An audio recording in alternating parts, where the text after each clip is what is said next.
in this ground. Don't let yourself be troubled or think on yesterday. Keep on moving, come on, don't stand in my way. Some people wanna pull you under. Some people wanna make you cry. Some people want it in like thunder. We gotta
Come play with us.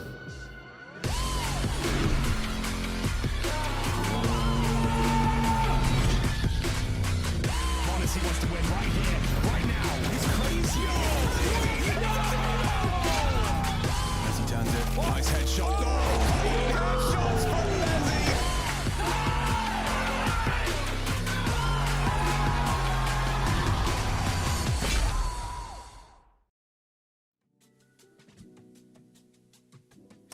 Good evening, welcome back on into yet another day of the ESL Pro League Season 22 Asia Closed Qualifier. We are back for day number 3 as things do start to get a little tighter in this double elim bracket. It's your boy Elfish Guy back again here, and again, another change up on the commentary team today. We bring in Yumi. He is the resident expert when it comes to Asian Counter-Strike. So, you know, feel like you should have a day in here, Yumi, to jump in with me, and we've got a lot to talk about, I think.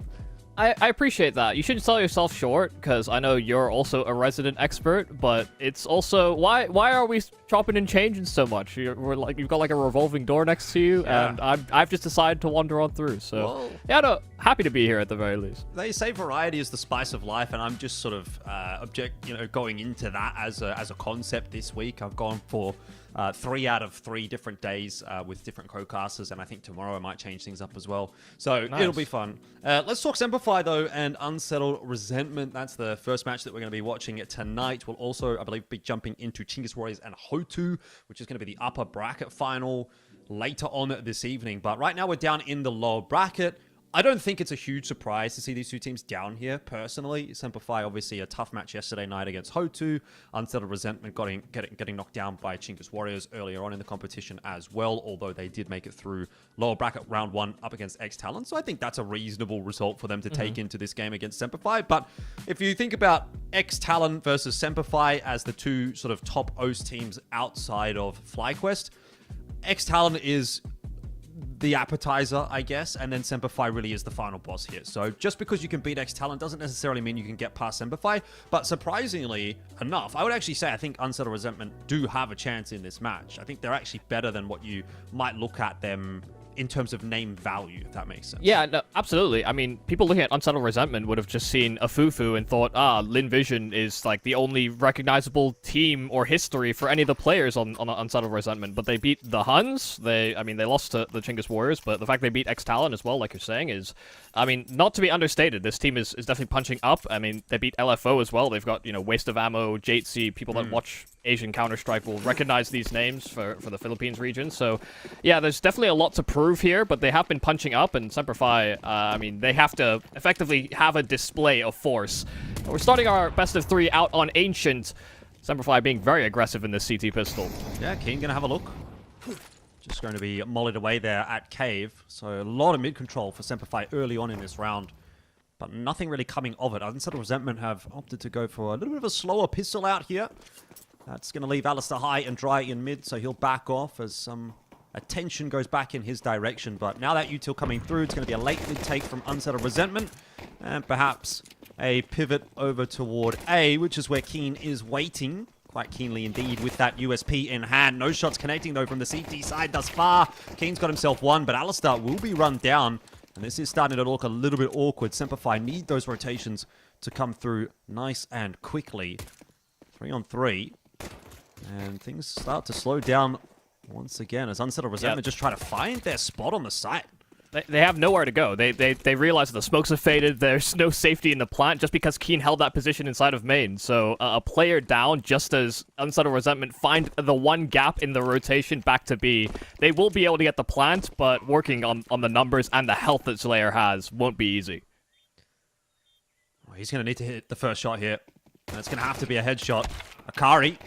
Let's go well for one. Oh, no. He's got all 3. And that is just such a Semperfi moment. If I have to be frank, we've seen it enough times where Semperfi feel like they've got the advantage, feel like they've got a good round, and then it just kind of slips away. And happens again here in the pistol. So instant tack timeout coming through from that CT side. Off to a pretty rough start. Yeah, that's a bit of a shame, because I think Keen made the correct response. Even if Alistair maybe got strung out to dry a little bit, deep CT smoke, he tried to play ahead of it. He could have maybe even had like a pseudo crossfire with Keen from main. But by Keen holding his position and with all the delays and the quick rotates from Semperfi, you could see Unsettled Resentment were not comfortable with trying to even attempt a plant on that A-bomb site. It is a shame because I feel like they did a lot of things right, but just unable to contain them completely. They didn't lock off spawn as an angle, and they get punished for it. You know, the fact that you are allowed to make that deep rotate to be. And this is one of the things, you know, when I got to watch these guys against the Huns when they caused that upset, and Ancient was a map that was played, and it was actually one of the things I liked about Unsettled Resentment is that they're actually very good at making these sort of mid-round rotations. They stop, they freeze, they find a way out. They're going to try and find their way in this instance, and that's not going to work out. Keen with that MP9 is going to be able to grab the kill under Madness. Already an opener here for Semperfi. Alistair is also getting information. So 4 on 5 here, and Unsettled Resentment aware that Semperfi have invested into this round.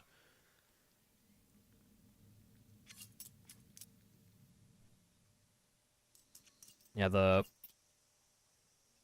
middle of the map will be largely dominated by UR, but they've also got a limitation on the amount of util they have. 1 smoke for a late round execute or any potential burst. But Semperfi are being very active. A triple push inside of Ledge, and they're going to find the perfect time to strike from behind. Akari, once again, a multi-kill. Slayer will find the trade onto Ledge, and Alistair just needed to wrangle the 1 kill in main. Slayer surviving on 1 HP again. Unsettled Resentment, by the skin of their teeth, manage out another round. Yeah, again, another Semperfi moment where they feel so close and yet so far. It's only 2 rounds in, obviously, so not a massive concern just yet for Semperfi. Looks like they're going to force into this one. Keen has M4, no head armor, no helmet. Shady upgraded pistol, Valiant's upgraded pistol. It's a bit of an interesting buy across the board. Yeah. Semperfi feeling like they're doing damage to Unsettled Resentment, I guess, and they want to keep that train rolling. Usually the type of buy you see on T-sides because you can find an entry really quick, but them being aggressive like this, they were hoping that could happen, but have already found the opening inside of Cave, and there will be a kill at least. Another weapon that could be retrieved. In fact, it's at least 2 weapons of damage, but Keen should be able to escape. So that rifle investment, it won't be the most impactful. No. It is going to mean Keen's going to have to go down to an MP9 here. But again, maybe not the end of the world, depending on where he wants to take that. Alice has got the AWP out in hand, so that'll be a firepower upgrade for Semperfi in this CT half. They've been chipping away at Unsettled Resentment in these first 3 rounds, and it does feel like Semperfi at least imagine or back themselves that they can make this happen. You know, they're getting close in a lot of these rounds, so I don't think a 3-0 is necessarily representative of how close this matchup has been so far, as we will see an attempt into mid from both teams, at least in the utility sense. But Unsettled Resentment taking it nice and slow. It's going to be another late mid take if even those flashes are required. It doesn't look like that will happen. So they're just I love the idea. Just going to walk out. I do love the idea here from Semperfi, though. They didn't go for the initial volley of util in taking B lane control. They do it slightly delayed, and by doing this, they apply a lot of pressure in the way that they were trying to set up for their mid control. Even if they do still have that territory, it's something that will be accounted for here by Semperfi. Even with Keen on that SMG, they should be able to get Ali into this position where relocating and actually rendezvousing with Madness in any way in mid should be locked off. Ooh, Keen spots out the player on ramp, but he's being run down, and Savage has fallen in cave as well. That'll be the game sorted pretty much for Unsettled Resentment. They've taken the B-bomb site, and so the jig is up. Semperfi just going to save. That'll be a 4th one on this T side for Unsettled Resentment, and yeah, Semperfi off to a real rough start. I think we saw them play Ancient earlier on. They did play it against Fengda. Yeah, I'm just having a quick look at that as this hunt comes through for Unsettled Resentment, and they only just beat out Fengda on this map as well. So I don't know if there's maybe a bit of a susceptibility for Semperfi here on Ancient, or if they're finding the ping difference potentially a little bit of a problem as well. I don't know if you were clued in on this, but Semperfi actually over in Perth at the moment. They're boot camping for this qualifier, so slightly better ping for them than the other Australian teams. That'd be about 50 or so if this is going to be on a Singapore server. But, you know, obviously still an adaptation that you have to make. Yeah, no, understandably so. But I think that it comes down to, I mean, some of the rounds that they've lost has come down to spacing or, missed positioning on how they can kind of counteract what UR are doing. So I think there's something to be said about, ping and the changes, but there have been winning opportunities so far. They just, it's not been, missed shooting. But here on the half buy, a decent amount invested in these pistols. They actually do get the read quite early with the aggression on B, and so the rotates are here on time. Shady, a kill at least in from Donut, and there'll be a swarm coming those T's ways. The AWP shot missed. Madness does manage the spray on one, but there's a good amount of trading back, and Slayer is completely locked off in main. Could this be the straw that breaks the camel's back? Unsettled Resentment. It feels like they've been so close to losing a couple of these rounds. And this one, 3-on-2. Savage, under pressure there, does get back to safety. It's gone to Keen to try to win some duels. He'll get one. A full 10-second defuse right now as Savage tries to hold off and can't quite. In the end, Valiance has to get off the defuse, try to take the fight. The round is done. The round is won. Unsettled Resentment have got it. And they've got it with no guns going through for Semperfi either. So it is a win, I guess, as far as Unsettled Resentment are concerned, but another very close affair. Yeah, painful one to lose for Semperfi. That's such a shame, isn't it? I mean, they get exactly what they want. They get info. They kind of almost beat UR to the A bomb site as well on the rotate, and they get the advantageous trades. They have the whole bomb site to themselves effectively, as in that 30-second mark on the bomb timer. But UR didn't brazenly swing on the first tap. They actually waited to see what Semperfi would do, and using that man advantage, they actually wanted the fight. Keen's Wow, doing so much work. That's a lot of damage onto a Fufu. That's a fast take, though, from Unsettled Resentment into this B bomb site. And again, it's on to Keen. He's got a two-man spray down. Looking for even more. Will be helped out by Savage. And finally, it seems that Semperfi should be getting through a round. They do it pretty cleanly this time. 3 guns through, and they can start this campaign on the CT side. But, man, starting down 5-0, this is going to take some recovering. Yeah, you are definitely just trying to change the pace there. When they've known they're against rifles, they've been playing very mid-control heavy, default-oriented. This time they tried to go for a fast execution on that B side. And sure, it was, after the opening 20 seconds, the initial volley of util, but they don't succeed in sort of scaling up ramp, and that's all courtesy of Keen. He's doing his absolute damnedest to try and get them into rounds. Needs a bit of help. Again, going to be the one on the front foot, though, as he's having a little bit of a look into lane. Won't be seeing too much there. There is a flash tossed in by Twinkie. Or Twinkle. I don't know where you guys ended up landing on that one, but we landed on Twinkie. Yeah, we went on Twinkie because we assume the first is an I, so why wouldn't the second Correct. one? That's exactly the same assumption that we made. It couldn't be Twiluncle, so we went with Twinkie instead. Anyway, who knows? We'll maybe get that information as it comes through, but over towards B, not a whole lot happening right now. Keen wisely turns away from that direction, has a look down shelf, a missed shot from Slayer. Keen is going to be able to survive by the skin of his teeth. A little bit of luck for him, and Semperfi need that to get back into this map. Valiance, though, on this push, gives up the A site. Yeah, really hate that, especially when A main was smoked so early, for them to realize that that's a vulnerability, but also not consider it. Alistair does have a player locked in position, and will actually deal with Akari. Fortunately enough, low enough that the tag through the boxes is still enough to finish the job. A bit of a misposition from Akari, really, isn't it? But yeah, but here's the gap, though. I mean, they're starting to retake back towards the B lane, and they can walk up ramp. There's actually no one that can stop it. Keen's still holding onto Cave, but he has no presence on the side itself. Rotation coming through from Savage. So he has been able to beat Madness to the punch in that respect. However, Madness does get in behind him. So this is real problems. Keen has to go big here. There's only 5 seconds to plant this bomb, though, and it will be enough. As Slayer covers the walkout from Cave, and again, Semperfi, you look at that and think, how have they lost that round after the start that they had? And yet they have, and it's a pretty bad loss as well. This will be 6-1 now for Unsettled Resentment. Yes, you're going to be able to take a couple of guns through, but this CT side is looking like a real struggle at the moment. Yeah, and it does come off the back of, Valiance hunting for that extra space inside of main, you know, it's a proactive step. I can definitely appreciate it, but when there's an open timing, you have to consider it as a possibility. You know, that's why we see so many teams, you know, if they're going to go for that type of aggression, they'll flash it or they'll double push it. And by him doing that independently, you know, numbers advantages sometimes is lost. You have a limited amount of manpower you can distribute about the map, and it leads to these vulnerabilities. That was kind of a desperate mid-round call from UR. You know, they're walking into the bomb site at 17 seconds, and Madness has to be very loud about his approach through red. He just finds this fantastic timing onto Savage, who was supposed to help prevent a potential plant on B. So it's, again, one of these more tragic moments, but it does partially stem from maybe being a bit active, but not having the proper considerations in place. Yeah. I mean, you could see that round definitely starting to fall apart when Valiance pushes into A main and goes down. That's where it really starts to slip for Semperfi. That's where the holes in the defense start to grow a bit.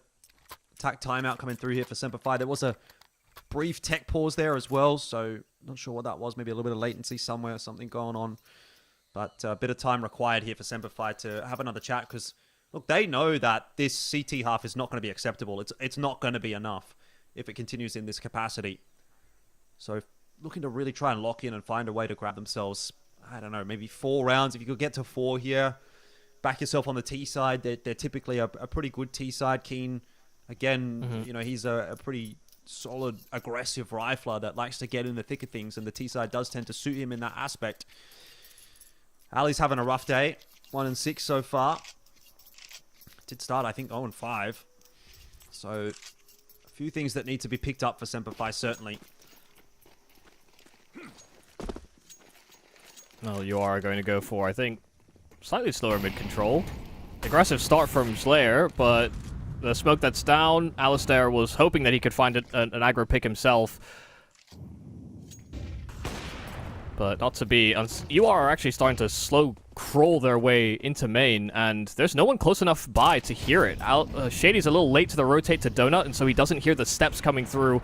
There will be presence here from the CTs, and Valiant's actually chewing out one before they even secure any space on the site itself. This is not looking like a actually solid take here for UR. They need kills, and Madness will find it. Twinkie as well. Keen will try to trade, but they're just getting absolutely slaughtered. And the smoke from Savage only gives them a little bit of room. They don't even commit to the plant. They know they have the numbers and they have the info now to boot. What? Savage will actually catch the smoke. So, I mean, the plant doesn't come through, and it becomes far more winnable now. Yeah. 50 seconds, though, for Unsettled Resentment. They don't need to be feeling under too much pressure at the moment. That's the one big benefit for them. They are still very much advantage here. And if Savage just peeks right now into Slayer, he's probably a dead man. Orp on the line. I think Slayer might have seen him on this little jiggle, to be honest. He seems really locked in on this line. Obviously, that was the position where Savage was last spotted from, so expecting him from that angle. And Savage is not sure what to do. Just shoulders round the corner. Slayer, eventually, his patience is rewarded. Another round for Unsettled Resentment, and I think it was very well put how you said this was not looking like a great A take. Unsettled Resentment just needs some kills. I mean, Semperfi were all over that bomb site, but they just could not find the frags that you would expect them to get, let alone even the trade frags. That's the biggest thing. It's like, sure, you might lose 1 or 2 players there, but those guys need to be getting traded down, and Semperfi were unable to do that, and that's where they lose control of that site. And yeah, a nice bomb plant denial by Savage, but certainly not enough to get him back in the round in a 3-on-1. So Semperfi are pretty cooked at the moment on this CT side. Yeah, attack timeout as well from Unsettled Resentment. So I don't know if that's just a BM tack timeout here. Yeah, I'm not really sure. I mean, it also could just be resettling themselves, given that you know, like we're saying, the A take didn't look great. I think the shame is there for Semperfi is that people will look at the way they played out the middle part of that sort of retake attempt before the bomb even went down from UR and think, why are they doing that? Why are they being so aggressive? It's because they missed the timing. You know, if they had a player inside of Donut that could have heard the early util exploding on that A site, they actually could have got some stolen util out more successfully. You know, they didn't realize how well they'd done in terms of actually disrupting the execute, even though they got there late. Ooh, a Fufu. He's eaten a bit of damage, but he's been able to get at least a kill. Valiant's working hard for some more for Semperfi in middle. That mid establishment from Semperfi will work out, though, again, this does look like a potential losable round for Semperfi, given the fact that Twinkie's been able to walk so far, all the way up on the B bomb site. He should not get 2 here. He nearly did. And again, that would have been a massive, massive loss for Semperfi, but still remaining in check here in the 1-on-3, and they've got to make sure they convert on this. Yeah, they should look at the nameplate and know that the AWP is likely in play as well from Slayer, so congregating together is really the best way to try and counteract his presence. He's got a lot of time to, suss this one out, but he heard a step on the flank, so he knows that is something that's exposed. And so as he fights forward into spawn, he's calling it more and more clear for himself and could quickly realize what Semperfi are up to. That's why, Shady himself is actually trying to get ahead of the play and reestablish his control inside of A main. So there's no safe passage or safe plants really here for Jalair. No, but Shady isolating himself could become a problem if he goes down on A.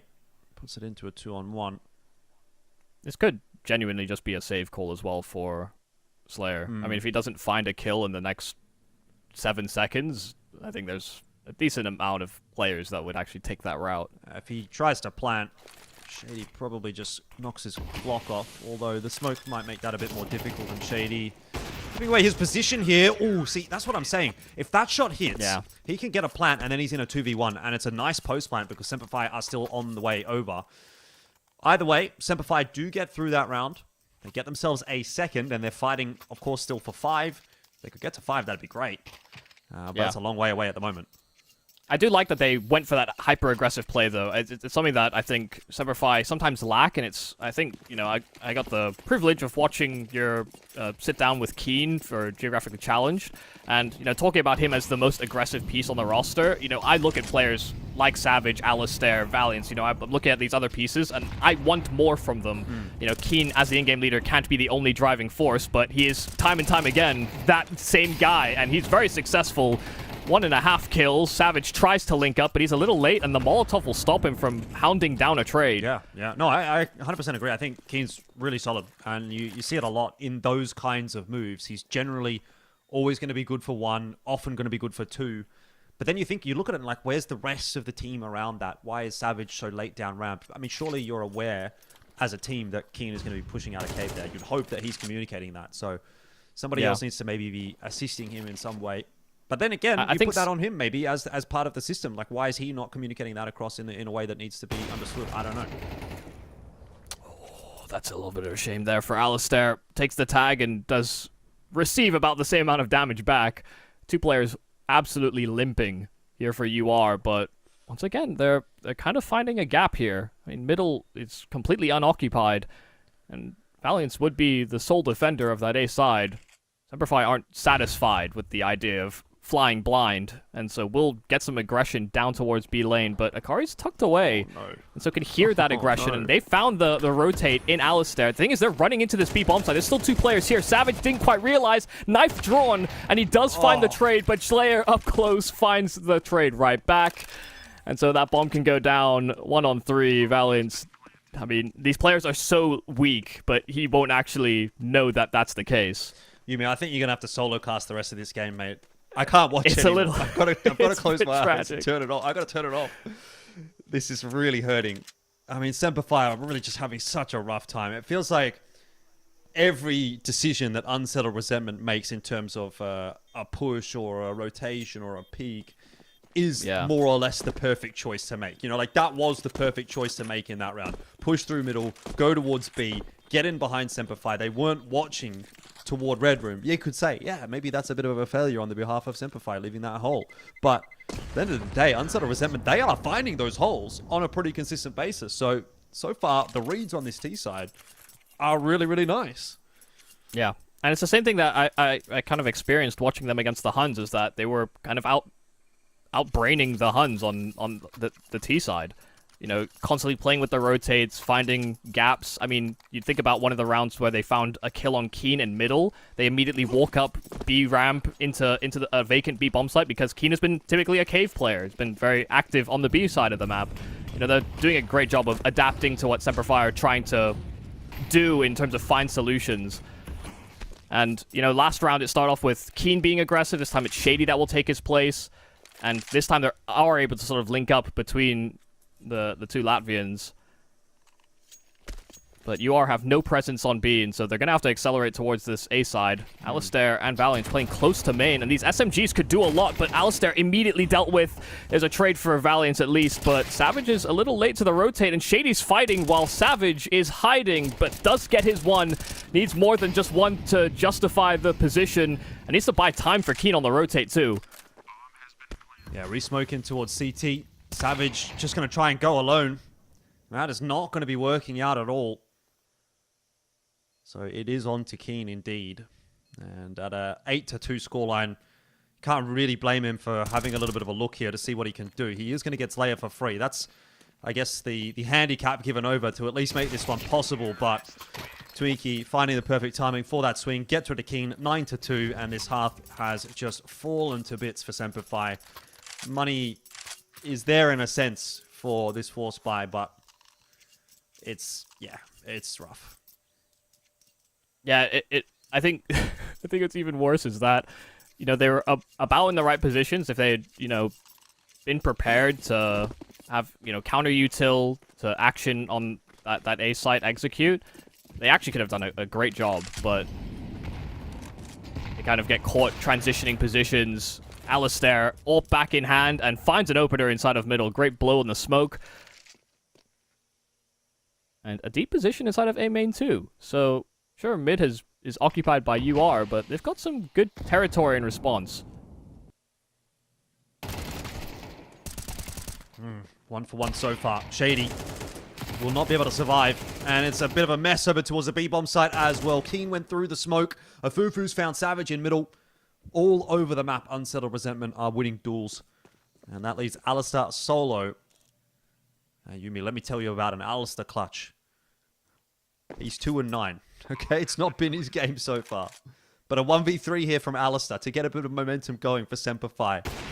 You have to hope that it's possible. He's got the first. They're so separate.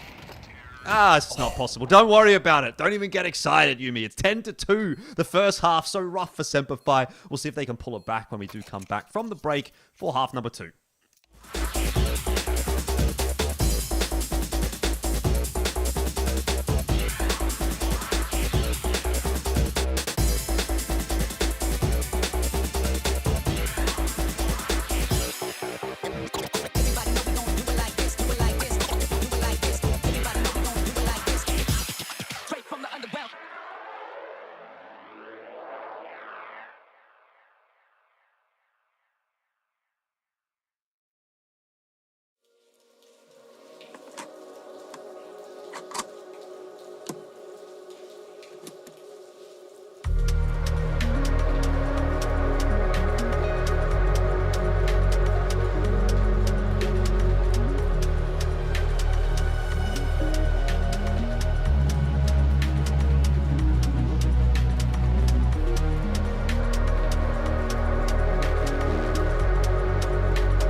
Rightio, welcome back on in. It is the second half here between Semperfi and Unsettled Resentment. And it might not be a very long half. Semperfi are going to have an absolute banger of a T-side if they want to say anything about Ancient.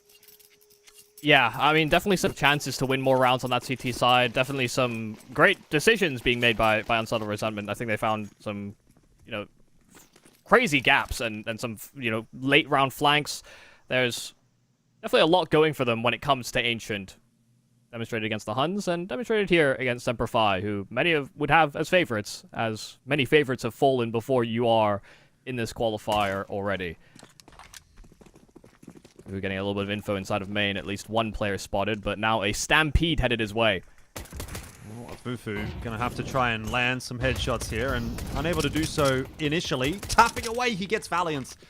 Again, it's all going right for Unsettled Resentment, and nothing seems to be landing for Semperfi at the moment, though they will be able to get a bomb plant at least.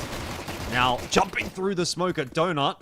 Not quite going to work out, but back into the 3-on-3. Still very winnable for Unsettled Resentment. No kit in tow. Gonna have to move a little quicker. Trying to find those shots in onto Alistair. He will be the first to fall. They are aware that there was a player or two in Donut. And so going to try and chase that down as well. Shady round the corner, looking for that first. Won't get it. Can't get enough, you don't think, but time is going to be a factor he's got here. it, I think. I'm pretty sure the round's won. I don't think he's gone onto this defuse quite quick enough, and we heard those beeps so much sooner than Slayer could cross the distance.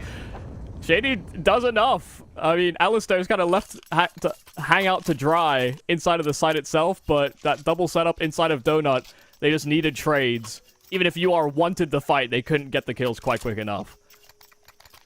You'll take it, right? It's a scrappy win, but Semperfi will take anything that they can get at the moment. They do get that bomb down. They get the buy through here. Unsettled Resentment aren't ready to relieve the pressure just yet, though. 357s and a couple of MP9s taken into this round. They are going to fight for round 2 of the half. Scary stuff. But, yeah, they need something to get the ball rolling. Akari, aggro move through the Molotov. That's because he was trying to link up with the aggression down ramp.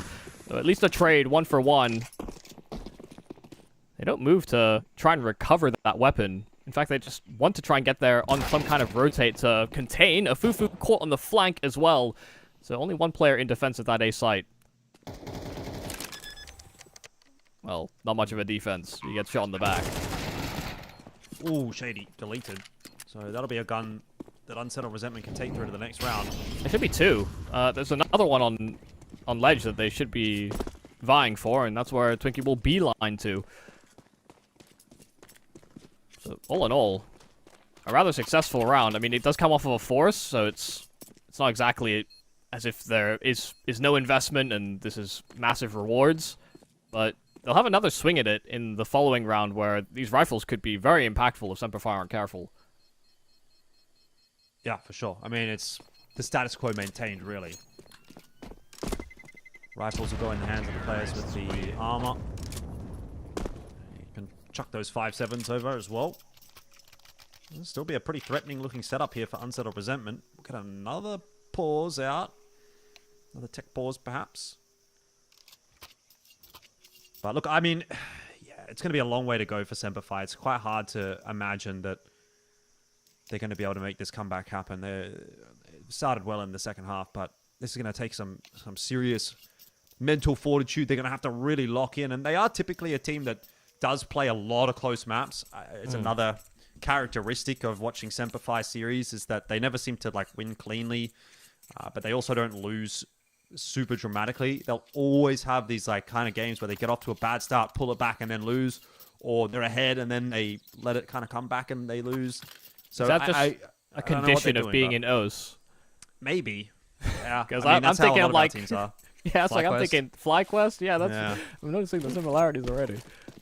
Yeah, I'm not sure. We'll see what happens here today for Semperfi. I would like to think that they're favorites in this matchup against Unsettled Resentment, but obviously what's happening in the server is indicating otherwise. Rifles in mid. Unsettled Resentment looking to hold on to that. And they won't need to work too hard for that. Semperfi going elsewhere. Yeah, very aggressive start. But flash that will keep them a little conscious inside of mid. Keen trying to run some interference on B and will hope to activate before the A main aggression is identified. Keen actually struggling to deal with Slayer on side of the site, and the Deeg will be able to take him down, so they're going to have to accelerate quite quickly. That Galil saved over from the round prior. It's actually not as impactful as the 5-7, but one's a distraction, the other there to capitalize. But that rifle now dealt with, and now Madness around the back of the site deals with Shady. The spacing is a little clustered here for Semper Fi. They don't actually get control of the site itself. And now they're a little trapped here at Big. Even with these smokes down, there's little ways to escape. Actually like this move from Ali. Well, he's going to get out of here with the bomb, but I'm not sure how much that's going to help them win this round. Valiance would probably still need to grab 1 or 2 just to keep Unsettled Resentment busy over here on A. Obviously, even the numbers up a little bit. But just by freezing like this, with the potential of rerouting, yeah, it unsettles them. It's in the name. Unsettled Resentment. But look at how low Valiance and Alistair are. How do they get through this round? How do they get a bomb plant with 20 seconds on the clock? They don't have a smoke. They've just got to win some aim duels, and Slayer's going to remove Alistair from the equation. It is Valiance solo. 12 seconds to work with. He's got the bomb. He's going to have to chance a plant, and the pig's going to come through. He's drawn it out, and unfortunately, he won't be able to do much about it. 11-4 is the score. Semper Fi will give one up. One of the few chances that they have in this half. They are running out of time, running out of chances, and Unsettled Resentment need just 2 more. Yeah, I mean, great kills from Slayer in that round, but I think, weirdly, the MVP kill is almost a Fufu and Twinkie, just, you know, stifling the initial progression of Semper Fi there. You know, Madness is allowed to get out towards the back of the site. Semper Fi don't feel comfortable because there's no Molotov in that position, and they can't sort of disrupt it. So left them wanting, but fast play to B. They take a lot of damage to util, and just by progressing up ramp, they're attempting trades, but they've been unable to get anything going, and there's not enough coverage to have clean pathways into the site itself. A double kill for Keen, but it will not amount to much. A 12-4 scoreline. It's, I mean, 8 swings at a finish. It's looking like UR will close on their map pick. Yep. Yeah, and in a pretty dramatic fashion as well. This is some momentum that can definitely snowball into the second map pick as well. Just to update those of you at home who are playing along, Inferno, the pick from Semper Fi. And it is a map that we've seen Unsettled Resentment play in a couple of their matches here. They were able to beat X-Talon on it, but they kind of got demolished by the Huns. So you take from that what you will as to the strength of Unsettled Resentment on map 2. But with a scoreline like this one, you'd have to look at them and say they're in with a real chance of knocking Semper Fi out here today. A little curious there from Madness. Thought he had a lot more space, and Keen just runs him down with the P250. Not really in a recoverable spot. Another dink, and it's actually not as much damage as you would have thought. He hit a second to follow up, and still surviving on 8 HP is Slayer. Man, I mean, he's working hard. He's really trying to put in a shift. Yeah, he's working overtime for sure. How's he getting so much done with a P? Like, he's literally dry entering with a P250 through Donut. Just running with a P250, trying to kill people. And he's got one, and he's almost killed another. Aye. Unsettled Resentment, though, still in control, in a sense, of this round. Although the B-bomb site is actually looking pretty good here for Semper Fi. Savage nearly goes down to that spray, even through the flash, and Valiant can't hit the eagle shot. Now Alistair's fallen to Akari, and it has gone by the wayside. It was definitely winnable for Semper Fi at one point, but Unsettled Resentment just a little bit too sharp in this instance, and now it's on to Savage with 10 HP in a 1v3 with 25 seconds. I don't see him doing this one. He's going to have to give it a crack. No chance otherwise, but he is really taking his time, and that is a feature of Savage's gameplay that sometimes blows up in his face. I mean, he's taking too long, even if he does get a kill here. 13-4, that'll be the score, and Unsettled Resentment make for a very easy map 1 victory. Yeah, I mean, a very strong choice from Ancient, but moving into that Inferno, I do have some worries about Unsettled Resentment. We'll have to wait to see how it goes in that second map after the break.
Welcome back on in. It is the ESL Pro League Season 22 Asia closed qualifier. Right now we are watching Semperfi up against Unsettled Resentment. And it seems that Unsettled Resentment may be the arbiters of the Australian scene at the moment. They are just running through all the Aussie teams. They've deleted X-Talon yesterday and they have kind of owned Semperfi on map 1 today. Yumi, what do you reckon? Is it a 2-mapper here or is it a 3-mapper? Have Resentment done enough to convince you? I will hope for a full 3 maps, but it's hard to say. No. They're getting destroyed in this pistol already. Just trying to challenge Deep Banana, and 3 get plucked out of the round immediately. It's a solitary Twinkie inside of this A site, but they're going to have to chow down on this sweet treat quite quick. I feel like this is like the esports equivalent of like Water Torture or something. Have you seen Andor? Have you seen Andor where they have that like... they have like that headset or something where they put on the people to torture them. And this would be like what would be put into my headset. I would have to watch this game right now. It's hurting. That said, bomb plant down for Semperfi. They've actually started to pull this pistol round back. Valiance and Keen. Well, mostly Keen. He got 2 kills. This reposition from Keen is crazy. It's going to work out for 1. But can he get 2? Yes, he will. All of a sudden, this round looks winnable AF, I'll say. Keen is on for the ace. They have no idea where Akari is coming from, but I just don't think Akari can win this one anymore. There's no time already. He's trying to creep his way forward unless he hits 2 absolute blinders of a headshot. And that time has ticked away. So Keen has single-handedly pulled Semperfi, kicking and screaming through this round, and he is not going to be rewarded with the ace. So that's unfortunate. But what a great round from Keen. Yeah, I mean, fantastic stuff. I mean, for him to have gotten away with the opening kill, but then the fact that he found this fantastic reposition into middle after they just secured the site and the plant. I mean, UR were never going to clear back down middle. The only way that they deal with Keen there is if they had pushed down deep B for that retake, and they went for a very spawn-heavy rotate. Keen's been an absolute stud and savior. Basically the only real driving force that we found coming away from Ancient, and starts off well here, which is very promising signs. Indeed, but it can't be just Keen. That's the problem. He might get them that round win. But can he win them the entire map? Probably not. Unsettled Resentment, of course, have invested into this one. They still feel like they're the team that's on top. A bit of a mishap. Speed bump in that pistol round. That's all good. They can get back on track pretty quick smart here. Smoke in from Madness to delay Semperfi in Banana. Yeah, had another one in spawn as well, so he will be able to cycle smokes, and it's going to funnel Semperfi towards mid, where there's this 4-man crossfire build. Actually, no, they break the crossfire to get aggressive, and so it's a double combo out from the apartment. Savage, a nice double kill. Slayer realized about inside of Boiler, and it's a Savage triple. Oh, could be back-to-back 4Ks, but running out of bullets, so Shady's there to trade. Nicely handled from Savage to bring them back into this round, because it looked like they were on a collision course for a bad time. Let's not get too far ahead of ourselves just yet. This round is not over. And P9 at this range should never be winning the duel and won't. So it will be handled in the end by Shady. And Semperfi go up 2-0. A decent start to the map. Yeah. That's exactly what they needed after the last map, because they did get a bit battered. So putting that momentum together here early on in Inferno, build the confidence back up, build the vibes back up. Semperfi need that. They almost lost an important rifle, but I think as well in like the last tick of the end of the round, Alistair was able to pick up the AK, so they kept the high-value weapons at the very least. But yeah, could be compounding damage if they're not careful against these pistols. He round the corner with the 5-7. Had a bit of a chance there. Still thinks he's got a chance. He's going to stick around. Won't work out, though. His layout with that USP.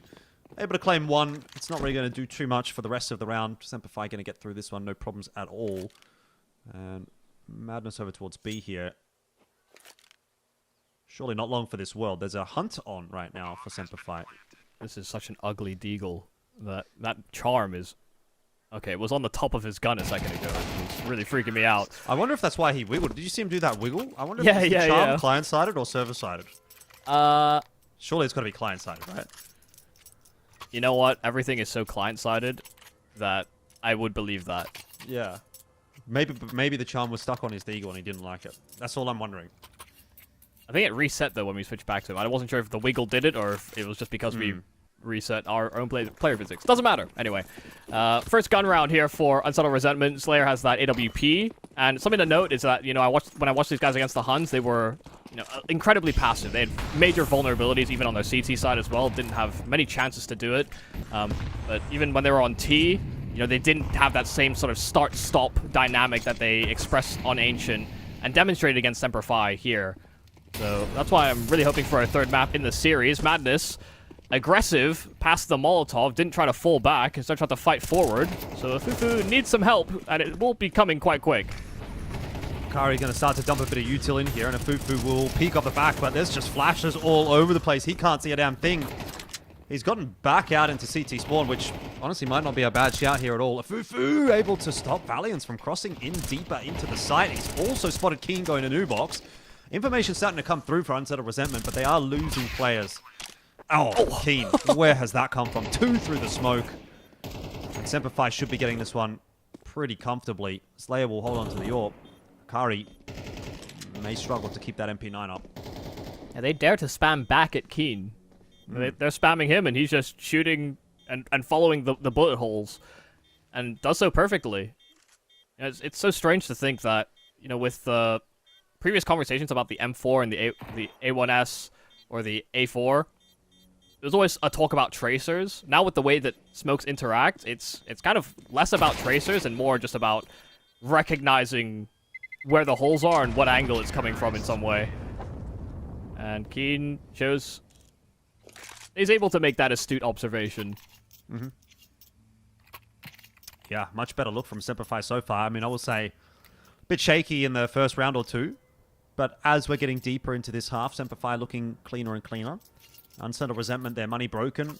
They are going to put together a little half buy here behind that AWP. Still a pretty threatening looking round. AWP in hand, few 5.7s. Deagle, definitely enough to make something happen. You got some util there as well for Unsettled Resentment. Semper Fi do have to be careful about a round like this one.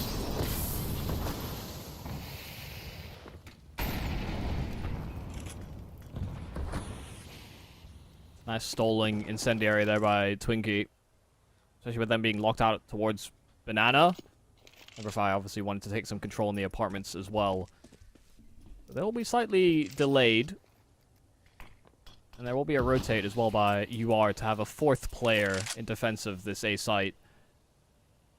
Flash primed, but they're playing anti on the UR side. Twinkie to take contact.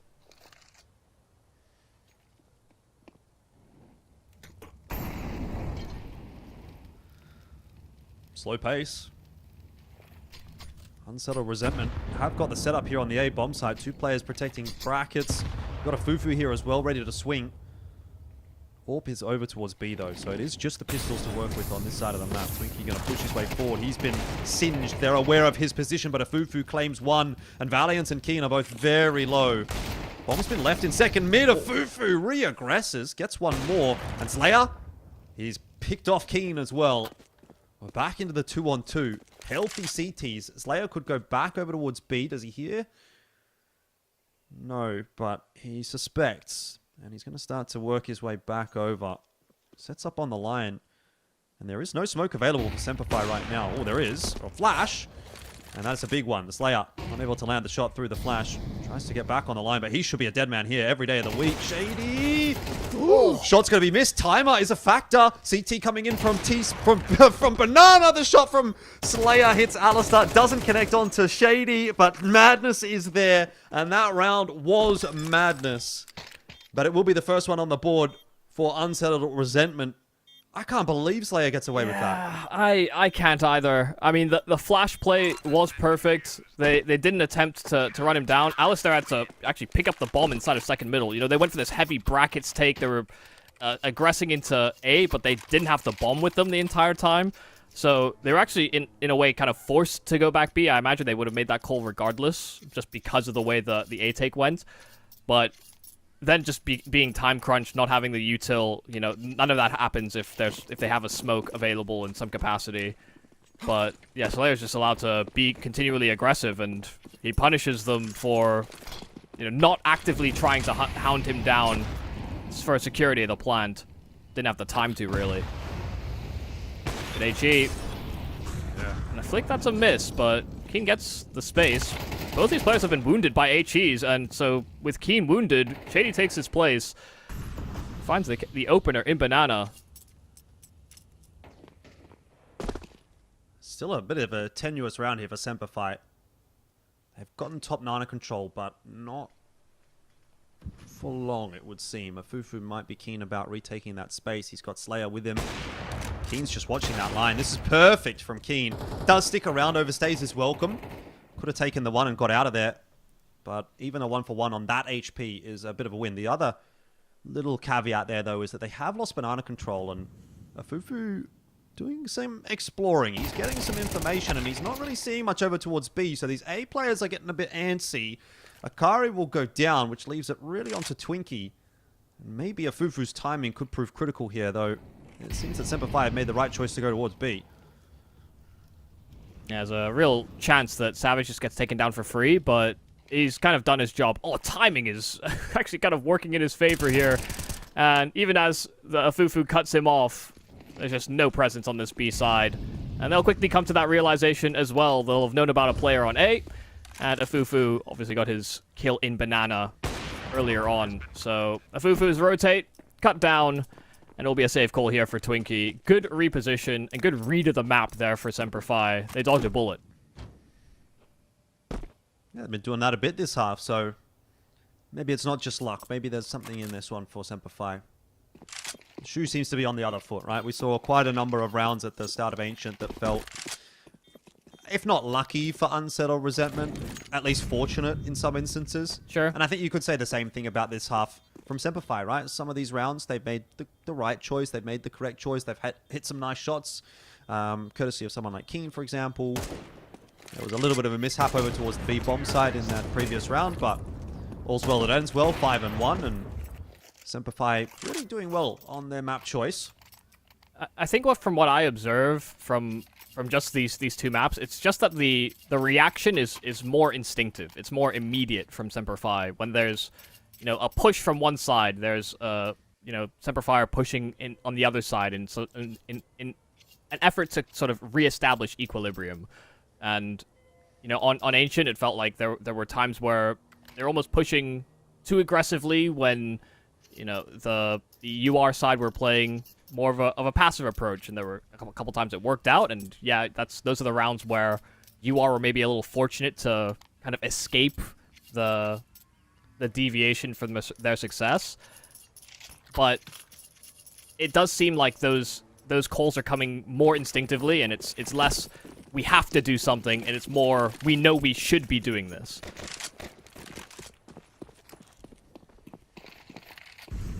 Alistar going to be set on the line at Car. No aggression this time from Unsettled Resentment in towards Banana, so Semperfi are going to have quite an easy time of taking that map control. What they do need to be aware of, though, is that Unsettled Resentment are getting quite active on the other side of the map. Push here into apartments and set themselves up. Cute idea for Keen. Over there. This might not matter necessarily, because Semperfi are going to go quickly in Banana. Afufu, though, for the double, and Keen missing his timing. Well, he got the timing, he just missed his shots. Kari safe in Library for the moment. Flash comes through, and Keen is dead this round, slipping away from Semperfi. How can Keen be so good, and yet that spray is enough of a difference maker in the round? It'd still be a pull through here for Semperfi. They breach into this B bomb site, but a 2-on-4. Ali needs some success. And the first swing a miss, and they don't even get the plant down. Ooh. Savage got a kill onto Afufu with a molly, and then Alistar caught dropping at Barbecue. So bomb plant did go down in the meanwhile. It's onto Savage here to try to clutch this one out 1v3. They won't know about him. Yeah, but a smoke here for Slayer. Molotov as well. Trades should come through. Now they know his position. He is going to be smoked off. Mollied off as well. He's going to smoke off the molly and just try to spam through the smoke. There's been a tap on that defuse. He's going to have to go. He's got no idea what he's shooting at. He's in the smoke. Yeah. So he's not even close. And that is a second round for Unsettled Resentment. I mean, a small amount of panic there from Savage. His reposition was perfect in that 1 versus 3, and it really could have paid out for him, but there was a limitation to which positions he could be in. It was basically new box, second, dark, because they knew it was a backside plant. The longer he waited, the more likely they were to actually figure it all out. But yeah, inside of one smoke, could have made it work. Inside of two, not a chance. Still, that's only the second round for Unsettled Resentment, and it's a bit of a weird one. It felt like Semperfi should have had that basically in the bag. Keen needed that free kill inside of the arches. It would have stopped any reinforcements from making it to B. Yep. So I think you can still look at Semperfi and say, eye test-wise, they have looked the better team by a significant margin. Twinkie, good for one. Needs a little more than that, and he does get two, but I'm not sure that's going to be enough. Akari, though, is starting to convince me, and he's going to go and hide in the smoke. No, he's back in. All the way through to Arch side. Ooh. And I don't know if he just Madness spotted him. Did he? Yeah. Yeah, he seems to realize that there's someone going the apartment side.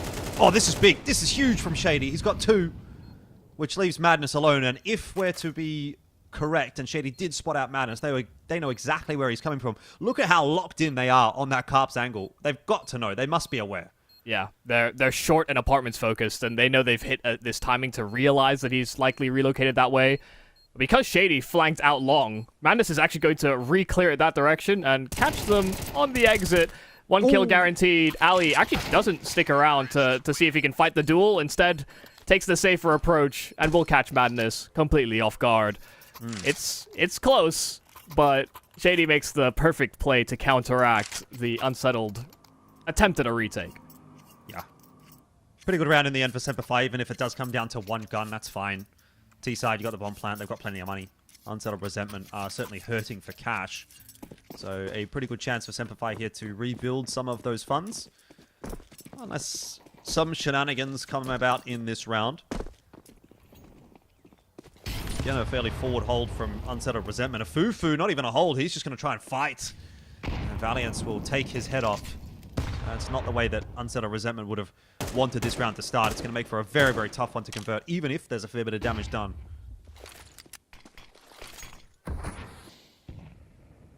And once again, blocking util over on that B side. It's exactly how Inferno plays out very typically. Solo Anchor, Madness has been doing a decent job at finding the timings for the util, but he's just been struggling to actually come away with the multi-kills that UR seem to get away with all throughout the first map in this series. Just a deep smoke and a car will make his rotate over, but there's no flashes that can be picked up and set up for Madness to swing or challenge ahead of this execute. It will be sectioned out by the utility completely. They do have a kit, and that can be somewhat of a surprise. In fact, the Slayer kill in Spawn allows an AK over, which makes things a little worrisome now for Semperfi. Yeah, they've got a bunch of smokes, though. They can re-smoke these choke points. So it'll make for a pretty tough retake, honestly, for Unsettled Resentment. They have lost another player. I mean, it's not impossible, for sure, but just don't really see how you're going to get in here as Unsettled Resentment. The only concern I'll have is that, Akari could effectively drop this AK over and hover around inside of Church with a kit, because, the chances of you anticipating a kit on a half-buy, the real chance he could slide in late, but he's prioritizing the rifle. Yeah.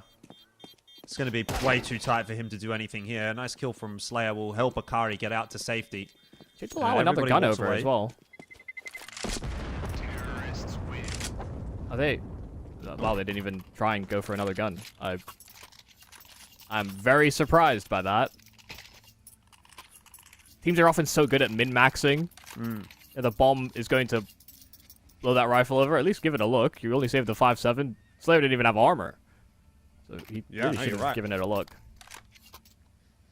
Another one for Semperfi, though. They continue to build upon a pretty solid first half here. But yet another gun round out for Unsettled Resentment. And again, the half is not gone by any stretch of the imagination. If Unsettled Resentment can get this one back up to 5, it'll still be a really competitive map. And they're going to try and change it up. Fufu this time charging his way down Banana. It's not something that we've really seen from Unsettled Resentment. It's a bit more of a forward hold toward B. The AWP out on A. Slayer connecting onto Valiance as he tried to aggress into brackets. And all of a sudden, this round goes pear-shaped for Semperfi. Yeah, I love the fact that they take a pace change there for UR. They've been so passive on B in every round prior. This is the first time they've effectively fought forward, and Semperfi don't anticipate it whatsoever. Guns aren't drawn. They're still throwing a lot of their bog standard util just to retain some presence. And you are sort of see right through it by getting in their face.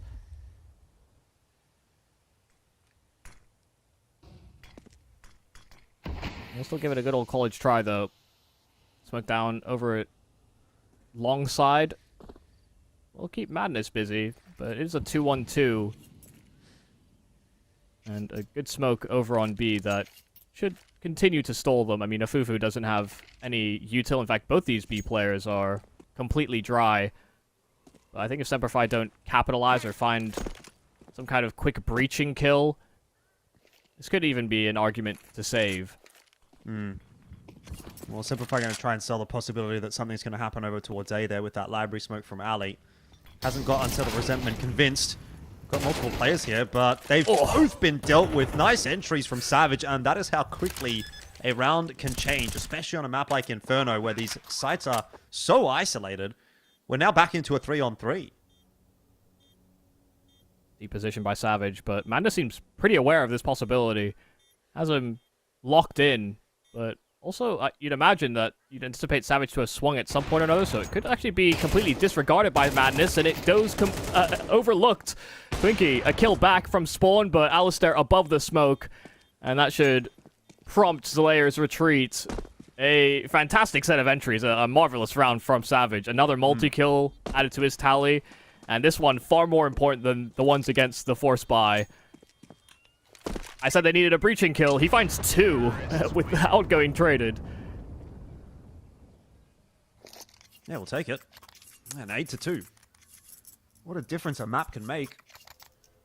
Orp, of course, is going to be saved through for Unsettled Resentment, but getting to the point in the half now where it kind of doesn't really matter what Unsettled Resentment have got. They've lost so many rounds here that it just kind of feels like Semperfi are intuitively working their way through this T side, regardless of whether there's a full buy, force buy, half buy, pistols.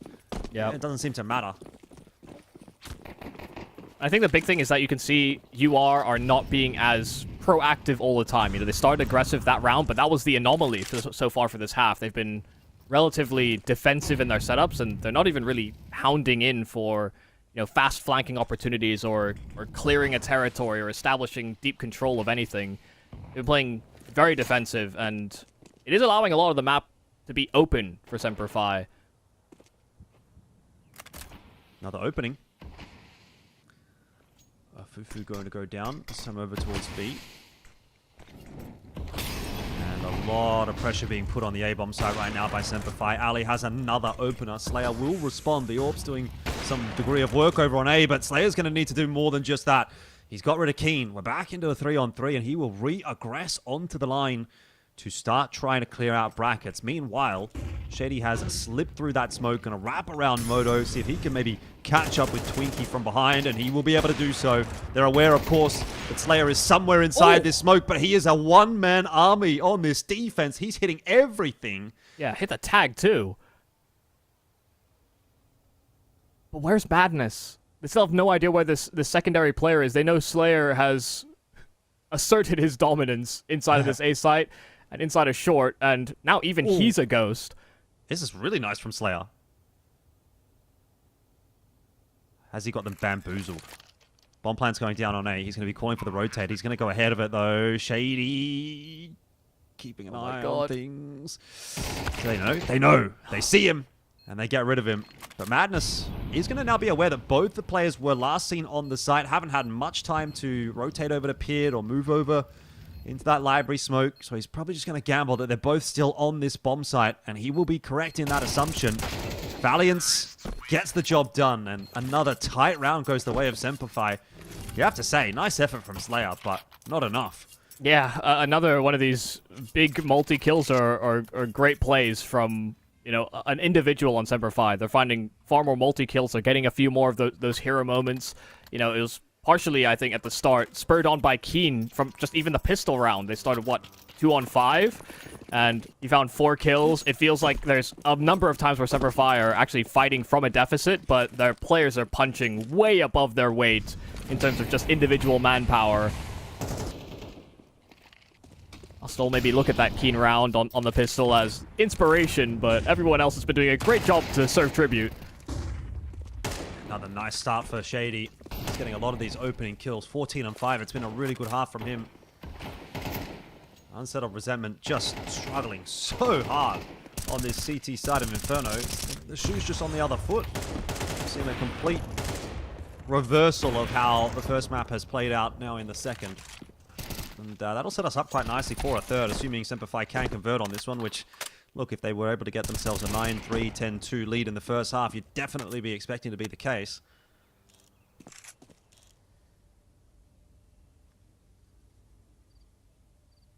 This is looking like it actually could be a third round here for UR. Even the slow crawl from Ali, it'll have to be a hell of a shot.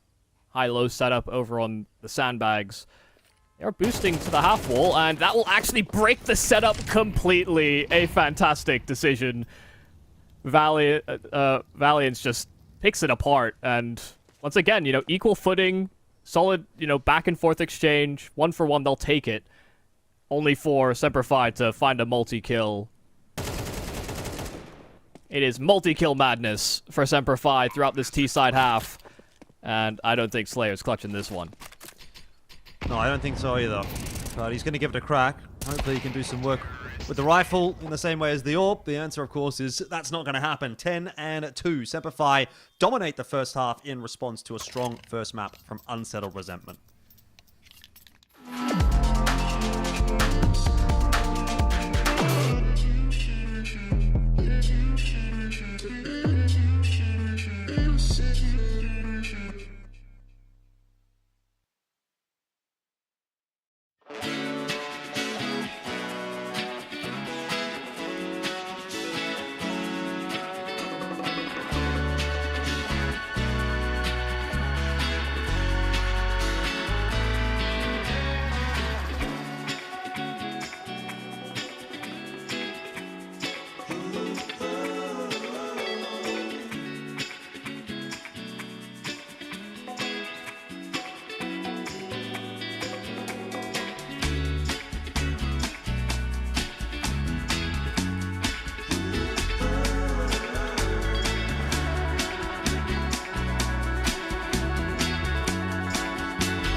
So second half underway, and Semperfi are doing right back to Unsettled Resentment what was done to them on the first map. It's a 10 and 2 first half score, and you'd be looking at that and thinking we are very due for a map 3. It's actually unsettling how reminiscent this is of the Hun series, where it kind of played out the same way, you know, very good first map from UR, only for them to be humbled on Inferno. It's the same opening 2 maps, why it's so fresh in my mind. But yeah, Semperfi doing a fantastic job. They're getting the star level that they're kind of asking for with the names on the server. mean, this is a very proactive move. Shady cutting off a player inside of second mid, stops him from making his way to Banana, and even if Savage is only man in charge of B, there'll be fast flanking opportunities here for Semper Fi on the retake. Oh, Alistair. Definitely under pressure here. He's going to be run down by those Glocks, and Semper Fi are really going to struggle in a 4-on-2. No defuse kit in hand at the moment, so Keen and Shady are going to have to move pretty quickly here, but they are typically pretty sharp. Not sharp enough in this instance, so second half pistol will go the way of Unsettled Resentment. 10-3 the score. Big comeback required for Unsettled Resentment, and I don't know if it's worth talking about map 3 at this stage, but just to quickly rattle that one off, it is Mirage, should we get there. And so far in the event, Unsettled Resentment have not lost Mirage. They played it against X-Talon, Huns, and LFO. And they've won every single one of those. So, third map decider here. Maybe Unsettled Resentment aren't feeling too bad about that, but of course, they would like to get it done here in 2 if they could. Yep, easier said than done. Where's this nade destined for? And will the timing hit for Keen? I'm invested. I need high value out of this HE. It banks on the corner. And they actually just swarm into Banana. Had they been that close half full, that HE would have done great work, but barely a lick of damage. It's all by pistols that they find. Even anything. And it's only the 1 kill via Keen. Well, I'm bravely disappointed. Unsettled Resentment, lots of kills on the Mac 10s. Bit of money built up. See if they can do it here in the gun round, though. That will be the real tell for whether or not they're going to be able to make this comeback happen. Yeah, I think it's... You know, the one criticism I had of UR on that first half was largely just due to their passive play, and there was a couple times where they tried to be a bit more active, and it didn't work, and they found advantages a few times. They didn't pull through. Number 5 will, I imagine, be better on this first gun round about choosing their targets, but Keen tries to get some control in Banana and gets blitzed. I mean, ran down by 2 HEs at the sandbag. And so there will be an entry, one that's done largely by utility. Even if it didn't kill him, there was a player looking to run him down anyway. Yeah, a little bit of util tossed on both sides of the map. A flash into brackets there from Unsettled Resentment. It has not fooled Semper Fi. They've made the commitment to come over toward B. Kind of leaving Shady as the anchor over on A, but this is a really good call from Semper Fi, and the timing of it also looks like it's going to line up nicely. Util in. And counter util in as well. So Unsettled Resentment are going to have to wait out that incend. It won't take too long. Here we go. Flashes through. Valiance will be hard cleared by Slayer. Twinkie gets one more as well, and they've just got to deal with Alistair, which at this point you'd think they're going to be checking just to clear out the bomb site, and Unsettled Resentment wiped the floor with that B hold. It was a good call from Semper Fi, but even 3 players on that bomb site were not enough. I am a little curious as to what the thought process is there when they've, you know, they're effectively gamble stacking. They had Shady in a position where he was actually able to make a quick rotate. Should it have been the B bomb site? Util sails out. Maybe they're not fully convinced. They get the incendiary out at very good timing. But as soon as that incendiary is extinguished, they pull out a smoke on Valiant's top first orange. Like, that doesn't make sense to me. He is supposed to be your first contact into the bomb site. He cannot pull a smoke there. If he's going to throw it, he has to throw it while the incendiary is still up. Otherwise, the fact you have a third man there actually becomes a total moot point when the first man is a total sitting duck. Yeah, for sure. Well, 10-5. Maybe this map's going to give us something a little bit more than we had anticipated based on that first half. This has been a really, really good start to the second for Unsettled Resentment. We'll see, obviously, that saved rifle come through for Semper Fi. Nothing much put behind it apart from a little bit of armor there for Savage. Some upgraded pistols here and there. It's a very good chance Unsettled Resentment get themselves up to 10-6 and have that momentum going on the T side. Like, at that point, it starts to feel like this might be doable. Oh, aggressive flashes there for Shady to try and be active in through mid. Keen will once again take the sandbags, not deterred from his earlier shrapnel, a round gone by. Shady, good timing in mid. It's a very lonesome Ikari.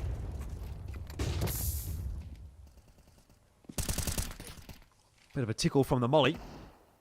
Semperfi are going to be aware that Unsettled Resentment are trying to probe towards brackets. But not going to overplay their hand. I'm happy to just play back on this A site. I like the due diligence there from a Fufu. Just pulled that rifle away from brackets, so this can't compound into a greater issue. Or if it does, it'll be much later into the round.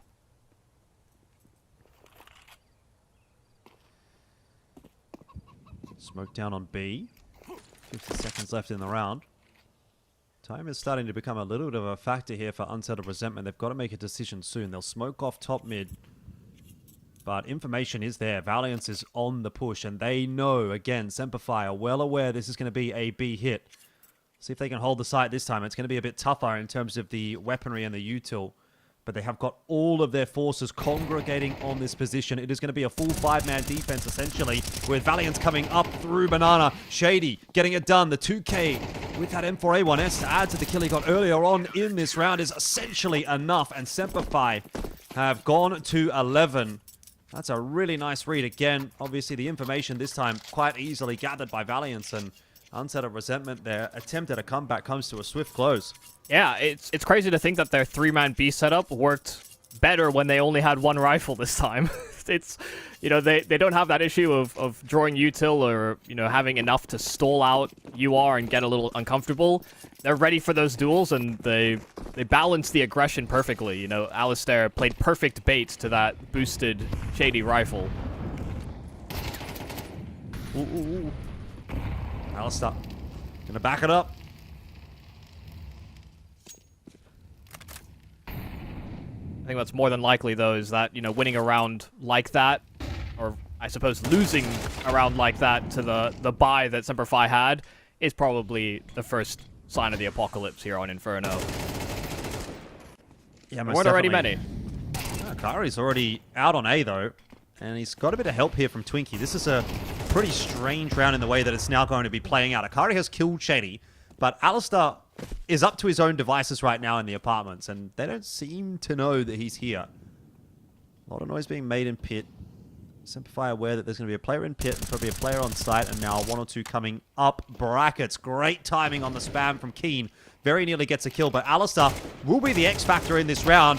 Can't quite get himself 2, and that, unfortunately, might actually still seal the deal for Unsettled Resentment. Alistair was so close to finishing that round off. A Fufu. Ooh, that's an egregious whiff onto Keen. So Keen's going to have a bit of a chance back in at this one, but little swing in there from a Fufu. Gets the job done, and Savage just going to have to save.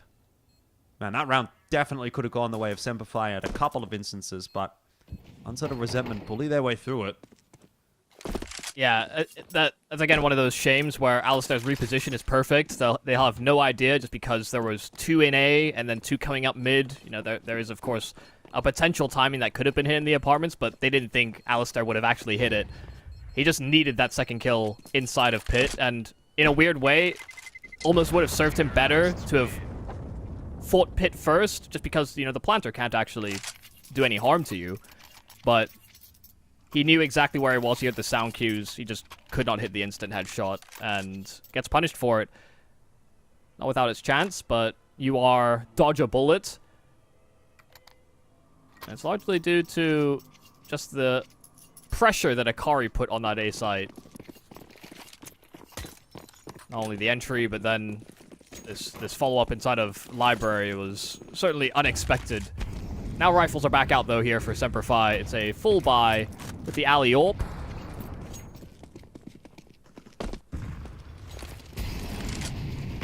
Going for an initial volley of util on B, and then collapsing spawn. I mean, Keen is going back to pick up some dropped-over util that wasn't ferried over for him. But nobody will take the space here on UR. They won't come to that realization.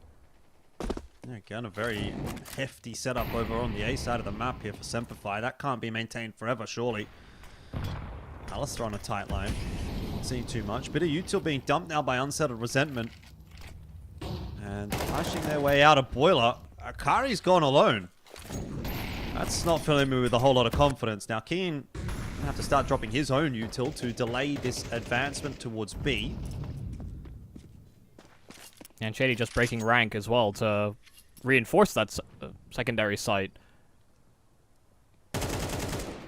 Oh, okay. Cheeky timing from Savage will get the better of Slayer. That's the bomb drop. Twinkie out from Boiler. Absolutely needs to find something here. And he's now been spotted out as well. So the jig is up once again. Semperfi know exactly where Unsettled Resentment are. And this grenade, well, it would have finished off Twinkie. Instead, it'll do a lot of damage to a Fufu. Very easy round in the end for Semperfi. Unsettled Resentment, that one just felt a little bit wonky. Yeah, and it could have gone a little pear-shaped there for Savage had he not found that kill in middle, but Yes. you know, you're absolutely right in the fact that he not only gets his kill but finds the bomb as well. So UR felt like they maybe didn't have another way that they could go. In theory, with the bomb being so down deep mid, and with 40 seconds left, they actually could have gone between either bomb site, but they get filtered into the trap. Semperfi, yeah, I mean, looking a lot better here on Inferno. Even with a couple of missed shots, they're rectifying those mistakes rather quick. Ooh, Keen quickly at the half wall. Gonna duck his head down and set Savage up. But Unsettled Resentment are not through into Banana. They're playing a very patient T round here. I suppose they don't have a lot of util to work with Unsettled Resentment, so they're going to have to be pretty wise about how they use it. Keen's gone through the smoke, and he's gotten away with absolute murder there. Madness has team killed a Fufu, but Keen also got a double. I don't know how he gets away with that. And Semperfi say, thank you very much. That'll be map 2 in the back pocket. 13-6 the scoreline, and of course, that means we are going to a map 3. It is a complete change-up from map 1 to map 2. We'll have to find out how that is all going to play out, though, when we do get to Mirage. I think the jury's out, really. This one could go either way. We'll take a short break before we do get there, so don't go too far away. Mirage, coming up next.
Have left the ground. Oh, nothing can hold me down.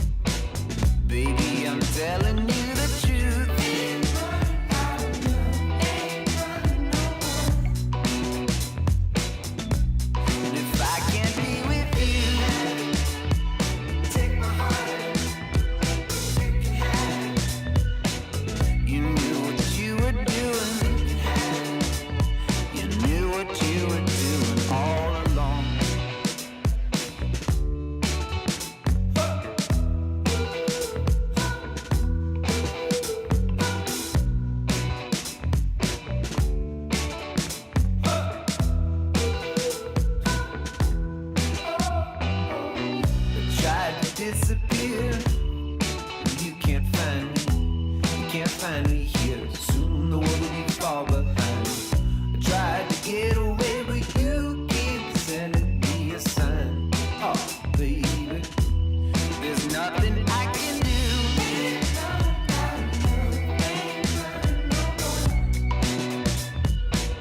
Baby, I'm telling you the truth.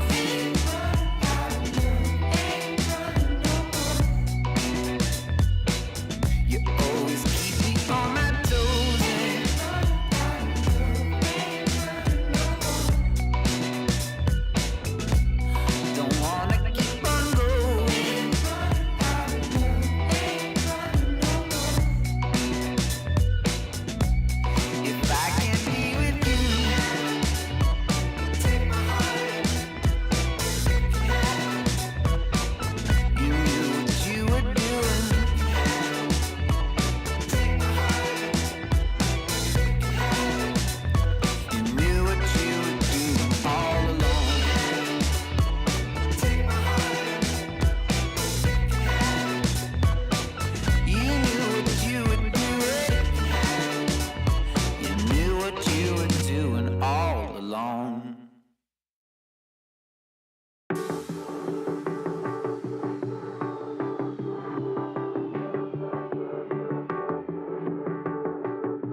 take it no more. Almost time for map number 3 here between Semperfi and Unsettled Retirement, and it has been the tale of 2 maps, that's for sure. Unsettled Retirement, Unsettled Resentment. Yeah. Whose retirement's unsettled?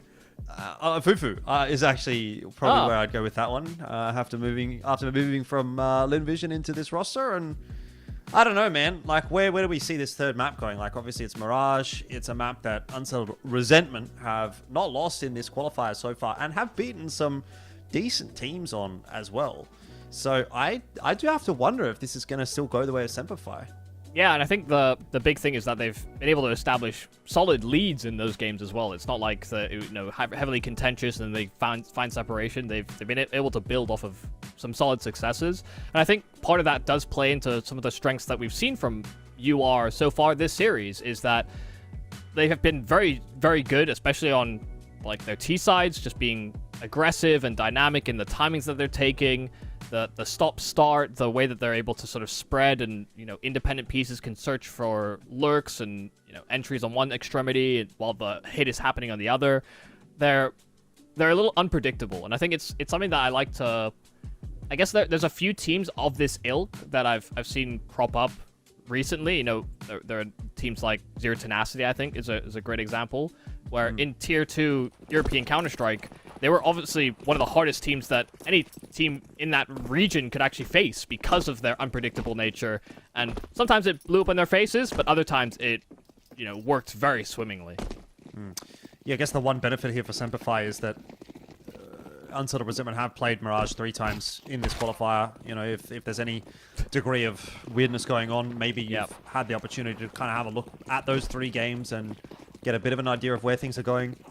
Goofy pistol round happening here, by the way. Yeah, knife. Knife round, sorry. Like, just get it done, guys. Like, it can't matter that much, surely. I think it does. And it started so well for Semperfi, only for it to suddenly end up in a keen 1v3. He got chased all the way from connector back to T-spawn, and he was somehow the last man alive. I'm not sure how that worked out. It was a 5-on-4 in a knife round. Everybody was full HP. I don't even know how that happens. Yeah, end of the day, though, look, Mirage, I don't think the knife round is the be-all, end-all, necessarily. No, so for sure. We'll go into this one with a fresh look at it. Now, 100% win rate for Unsettled Retirement. We've talked about that already in this event so far. 0% win rate for Semperfi in this event, although they've only played it once, and it was against Hoou, and it was only a 13-11 loss. So I actually rate Hoou quite highly. A loss to Hoou 13-11 on Mirage, I think, actually speaks reasonably well for Semperfi here. Yeah, no, I mean, especially with the uptick in performance on Inferno, to have so many of these pieces show up with these hero moments, I think there's definitely signs of life. I think the Ancient, we saw some pretty poor misses, and I think I'd hate to put it on one person, but I think Alistair has had quite a lot of opportunities on the AWP, for example, and on Inferno he was missing some of the opening lines, but making up for it and finding a couple back later on into the round.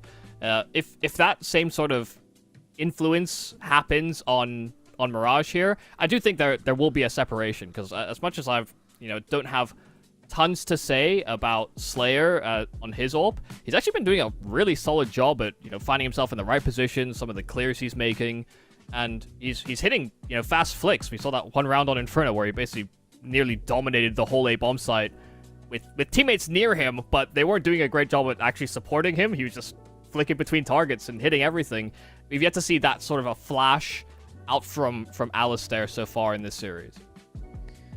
Yeah, and I feel like Alistair, when he came back into this Semperfi roster initially, he really was in a pretty good run of form. He was having a lot of impact domestically within ANZ. Sure. But I have to echo your thoughts in regards to his output in this particular event. I'll have a quick look at the numbers, the stats. Obviously, they don't always tell us everything, but I suspect that if I have a look, it's not going to be super pretty. Yeah, he's 0.93 for the event. So the only player on his team that's rated lower than him is Savage, which obviously is not ideal as the AWPer.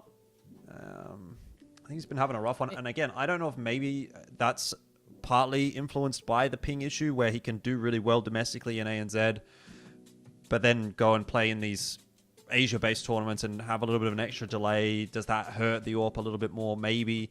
But yeah, certainly hasn't been his finest outing, and he's probably going to need it if they want to make it through this particular qualifier. Maybe not even in this matchup, but certainly later on down the piece.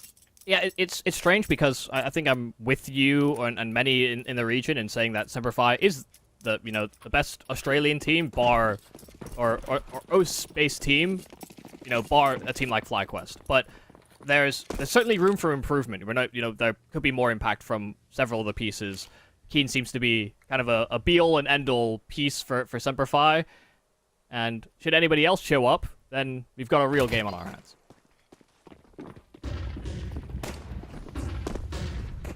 Well, bursty pistol here from Semperfi. They force back the initial line of defense in Madness, but in from short, Akari has been able to take down Alistair, and there's no security of the plant just yet. Even past the smoke, Madness will be able to deny that bomb from going down. Now, found through the smoke, Savage will hound him, but Keen trying to establish presence on short. They are losing numbers, and only now get the bomb in. Ooh, they don't, actually. Shady's gotten off of it. I don't know if he cancelled or if he thought he'd got it down and just hadn't.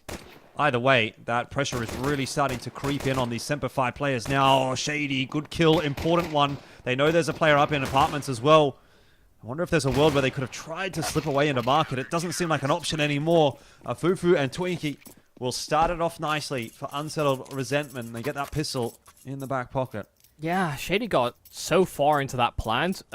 You're actually probably right. He might have just switched away, especially because they couldn't have the full security of knowing that the back of the site was clear. Sure, they killed Madness, but because there was that smoke down at the market door, another could have crept through it for all they know, or could have challenged out of the market window. They didn't have the extra manpower that was kind of necessary to have a wide net cast on that side of the map, just so that they could feel safe. So, yeah, really nice stuff from UR, kind of hitting those shots in transition. So it will be a full save here for Semperfi, not getting that extra plant money. They will attempt to dive into A just to get that bomb down and almost get it done. But Alistair dies before the final digit.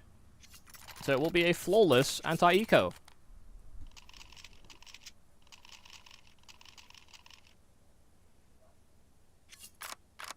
Early signs are positive for Unsettled Resentment. But it is just early signs. Got to see what this first gun round looks like from Semperfi.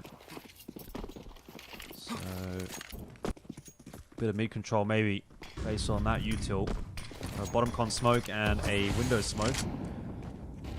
But no real commitment in there just yet from Semperfi. Shady just going to be shouldering it slowly. There's an insend to the top mid boxes, which will disrupt this take somewhat from Semperfi, but looks like they're going to be able to take mid without too many dramas. Yeah, the choice to start defensive here on UR was a good one. Had they tried to play more aggressive, Semperfi are actually in defensive spots at the top side of middle to address that kind of play. Especially when they've got SMG still in their arsenal. Could be something that Semperfi considered. So middle will be uncontested. Semperfi get themselves deep control into ladder and can kind of pump the brakes from here. The fact they've got here unscathed, undetected, it will be a consideration for UR, but not something that they'll be openingly sort of willing to challenge. Might come down to Madness and whether or not he gets anything done from the end of the apartments. It's a nice spot to be in, though, with the MP9. Fufu, though, dealt with. So as long as he doesn't get two, that's all good. Decent enough trade in the end from Savage. Should be the B-side taken. Actually, swarmed by Shady.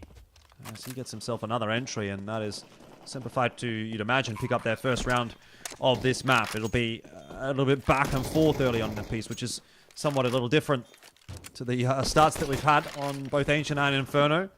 Wouldn't mind actually seeing a map that's a little bit more competitive. Yeah, no, for sure.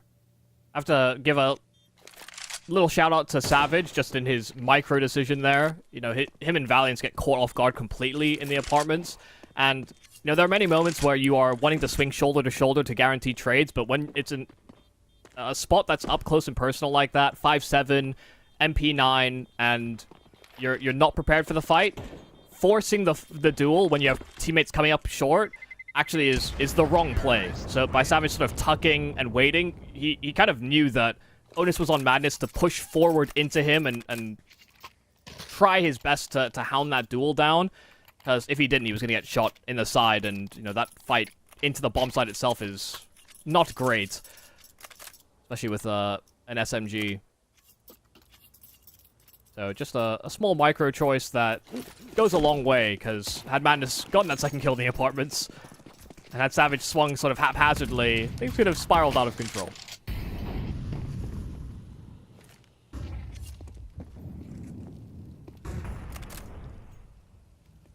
Another mid take here from Semper Fi. Some less personnel in this take, but they're also being a little sneakier about it. Creeping close con. Deep con smoke, but Semper Fi already passed that. This is going to be an A split, and it looks really nice on the timing. There's a pop flash up in the sky there, but Akari already taken down. That flash didn't help him out much at all. Keen's in a bit of trouble here in Connector, but he even gets a bit more damage for his trouble, and Valiant is luckily able to finish off Madness, but they're not wise to the fact that a Fufu can be coming through there as well. Savage, good trade. 2 on the board for Semper Fi. They equalize the numbers early on in the piece, and money now becoming a problem for Unsettled Resentment. Yeah, I mean, they won't have the capacity to buy at all in this round. That was very chaotic. I mean, the creep to con ended up being the perfect call. They saw the smoke sort of bounce very slowly into the bottom of Connector, and it's very unlikely that it would bloom in that manner. If there was a player close or playing from the stairs, they saw where the trajectory came from, and so they collapsed on the site. The perfect avenue in, but a couple of unconsidered possibilities. You know, players getting shot in the back, round smokes. Took their chances, and there was a lot of punishment. So the fact that it came as close as that was certainly a nervy round for Semper Fi, but against these pistols, I'm just hoping they don't call the wrong side. There's a full stack for these pair of Deegs and standard issues. Yeah, definitely want to be seeing them do their due diligence. Nothing too extraordinary happening in the round at the moment. Savage is going to have a little bit of a look into apartments, and this is where it might start to get a bit more interesting. He does at least spot one out. Bomb is sort of floating around on short. I was a bit concerned that they might decide that they were going to split B, but in the end, they've walked their way into A. Good call. And Semper Fi will be taking this round without too much duress. Yeah, I think the sell there from Madness was actually quite a good one in that, you know, he's attempting to jump spot. You know, that B bomb site can often be left so vacant, but after the first jump spot, it almost felt too inviting. So his teammates working con and up the ramp, calling it all clear. If I don't make a mistake here. Oh, well. They're just getting each other's way, though. Bit of a traffic jam. Savage and Keen, the building blocks of Semper Fi. Yeah, apparently. Interesting how that all played out, really. Both kind of had some unfortunate adventures over in China. And then things didn't go well for Savage internationally in Europe. So just decided to build their own team. Yeah, I have to say that whole escapade of making the long travel to come to Europe to get a month and a bit in an academy team. I certainly have my heart out for Savage and the risk he took, and you know, things kind of just exploding. So this is definitely an ambitious project, but one that has quite a few legs behind it. Yeah, I think it's an easy one to support. For sure. Like, you know, it's a plucky team. You know, they're underdogs, obviously, in the sense that they're from a small region and they're not even the best team in that region, and they're still giving it a crack. So I think they do have quite a decent cohort of fans, actually, that they've built up, even despite, I would say, the relative lack of success. It's still trying to grind out some of these important qualifiers, and Keen has got himself a nice headshot there onto Twinkie to start this round. Twinkie's been the standout as well for Unsettled Resentment so far in this half, so that's a big one. Yeah, trying to be proactive and clear towards under, but Keen has been consistent throughout this whole series. Akari even playing with the idea of working the smoke around the edges of it after it was blown open, but he sent a lot of bullets downrange, and Keen will take advantage, but unable to actually connect on his shot. B-Burst instead lined up here for Semper Fi. They need to find a reaction on an extreme, and Afufu does well to deal with the first. How's this round gone from the way that it started to the way that it looks like it's going to end here? Alistair will look for a clutch, of course, a 1v3. He does have the C4 in hand, but he's only got 30 seconds, so if he does want to go back to A, he's going to have to get a wriggle on. Could run all the way through T-Spawn, but he will not be beating Akari there. Yeah, he also just won't make it to the A-bomb side in time now, so he didn't want to run immediately. Just because if there was a player on short, they definitely would have beated him there. But now he just simply doesn't have the time. I mean, he's getting to the ramp at 8 seconds. Yeah, no, it's a touch too late. It's a touch too late.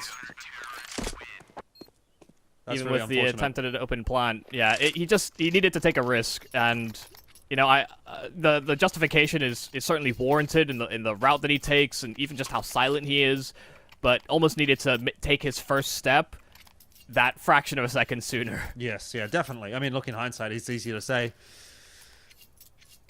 It's a tough calculation to make when you're quite literally on the other side of the map, and if you were going to make that rotation, typically people would go underpass because it's the faster route.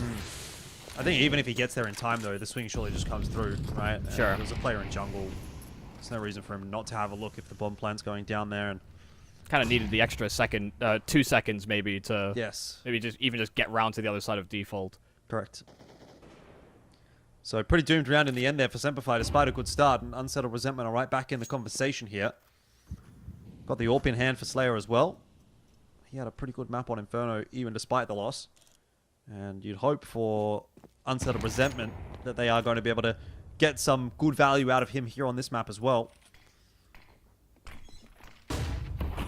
Yeah, of course, we're in the lower bracket, so this map means a lot for both. Semper Fi are looking, you know, it's strange to say that they're a successful team, but they don't have accolades. I think that's the distinction. You know, they have the separation in the region as being a strong contender, but they need accolades to their belt as well. UR have already done a lot in terms of how far they've punched up. Don't want more. Savage. Aggressive move through the smoking connector, and he finds the perfect time to strike for a double. That is a fantastic set of entries. Slayer's already chopped down low, so don't expect him to do too much. It's not even the initial target. The bombs make its way to B, while Savage is just continuing to collect heads on A. Yeah, much better approach from Semper Fi. I mean, I suppose it's easy to look good when the kills are happening all over the map in your favor. Slayer, I don't imagine, is going to be getting away with his life unless he goes down swinging, or does not go down swinging, as it were. Ooh, they know he's on the line. Jiggle peeks out. Alistair not going to miss that shot. Keen will fall. And Alistair not going to overcommit to that fight. Now Flash back on the line, but Slayer really keen on taking this fight. And he knows that he has to just keep on fighting. Otherwise, eventually someone's going to wrap in behind him. And so that AWP will not be taken through. That's a very effective hunt from Semper Fi. They take all the guns away. They more or less break the CT economy. There will not be a buy here for Unsettled Resentment. And in turn, Semper Fi can start to dictate how this half looks. Yeah, what a monstrous lurk, though, from Savage. I mean, the only prompt he really had to work off of was the util being deployed by CTs, and he just gets ahead of the play so nicely. They have no idea he's going to take that timing. He was just the interference player. You know, there's a lot of lurking players that would take the more passive line, always wait for steps, or, you know, not be the sort of cause of chaos. Savage is just that guy.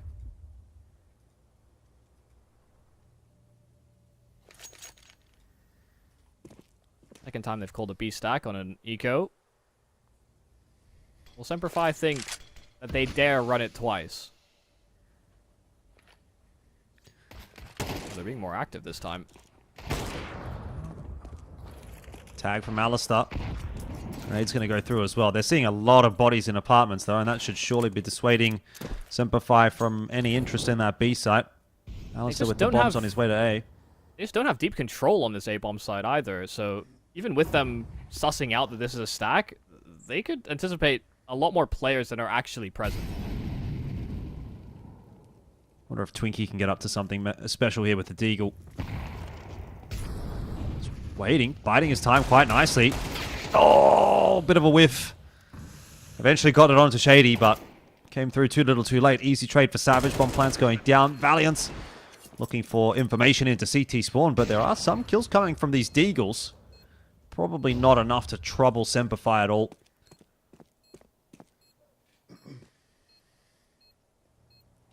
Yeah, Savage serving as security at the top side of connector as well, just to make sure that rifle doesn't fall into enemy hands too easily. There's a real chance that a rifle being collected, Valiant decides to exit through CT spawn as well, but they'll take the safer route. And in fact, Madness could just grab a weapon. I think that's tucked into that ROPS corner. In fact, there'll be no collections whatsoever. So, I mean, sure, it's damage onto the economy of Semperfi, but the real way this compounds is if Unsettled Resentment get a bit more economic buffer to them, win a round, and then can sort of continue to fund their comeback.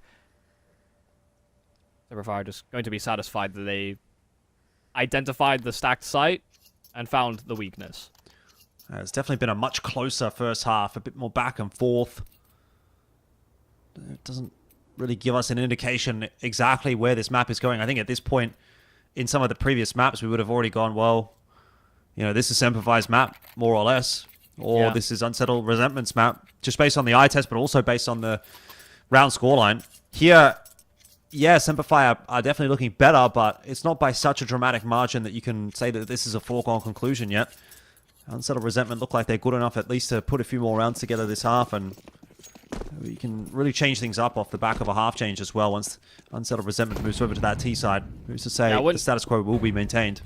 I wouldn't be surprised to see Unsettled Resentment be a bit more active on the CT effort, especially on the way that they've handled mid. It's been vacant a lot of times, and it's actually led to a lot of successful rounds for Semperfi so far on this T side. Whether or not they take it early or take it late, you see these players congregating short and con. That's when they want to make their move. Yeah, they really are taking that mid control pretty seriously in this one for Unsettled Resentment, but perfect call from Semperfi in a sort of scissors, paper, rock fashion.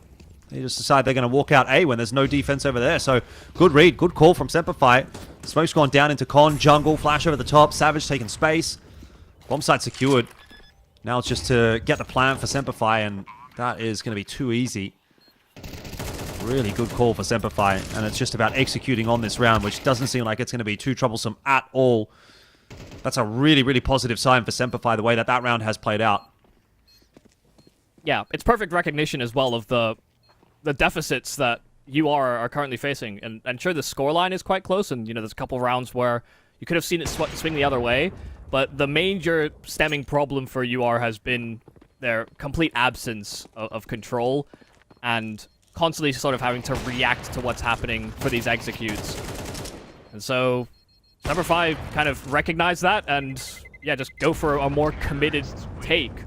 There's a number of ways you can sort of counteract not having mid-control on this map, and, you know, some teams fight to extremities, some teams fight it head-on.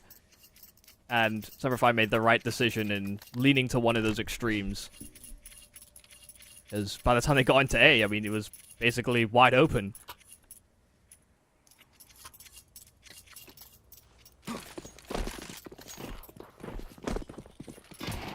Semperfi looking toward mid once again.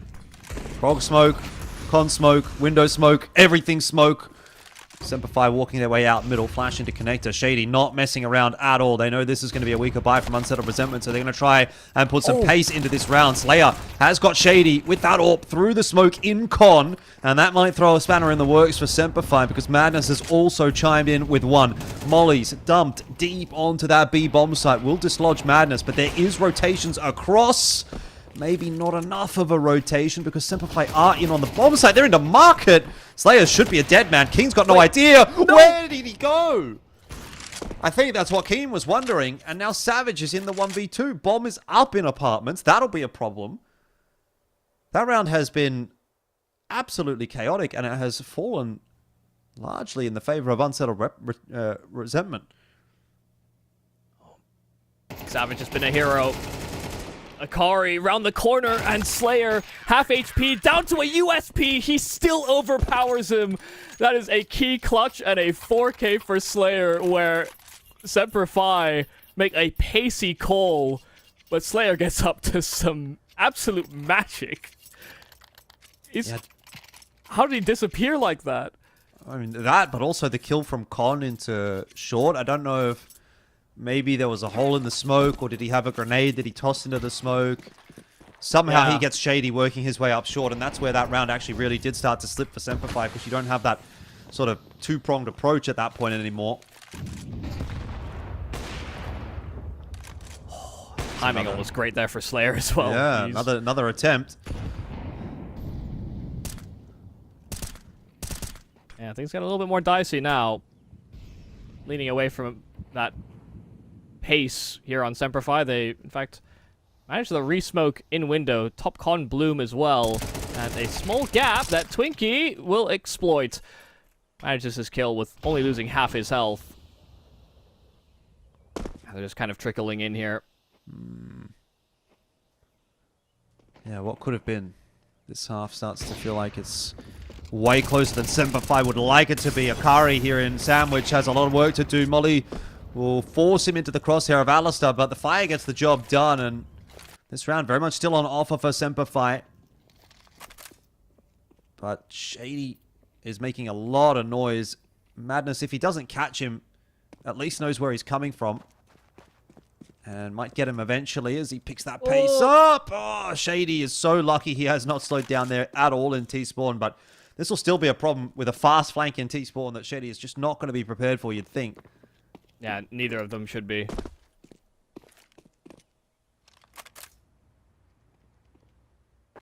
It's likely going to come down to a clutch. And Afufu will deal with one. Alistair, total disregard for ramp.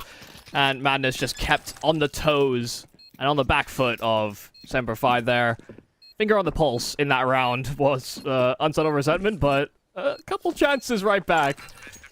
Another key moment that could salvage the half for UR's defense. It's actually funny as well, because Alistair had no idea that that player was in Sandwich. You know, the fact that his teammate dies, end of Palace. I think he was trying to throw a Molotov into jungle. Then he heard the bullets underneath him, and I think in that minor stage of panic, managed the perfect Molotov to kind of not have to take a gunfight. Last round of the half here could be a big one. Felt like Semperfi were going to get away with more than 6. Yeah. Now there's a very real possibility that this ends at a 6-6 scoreline, and that would be anybody's game going into the second half.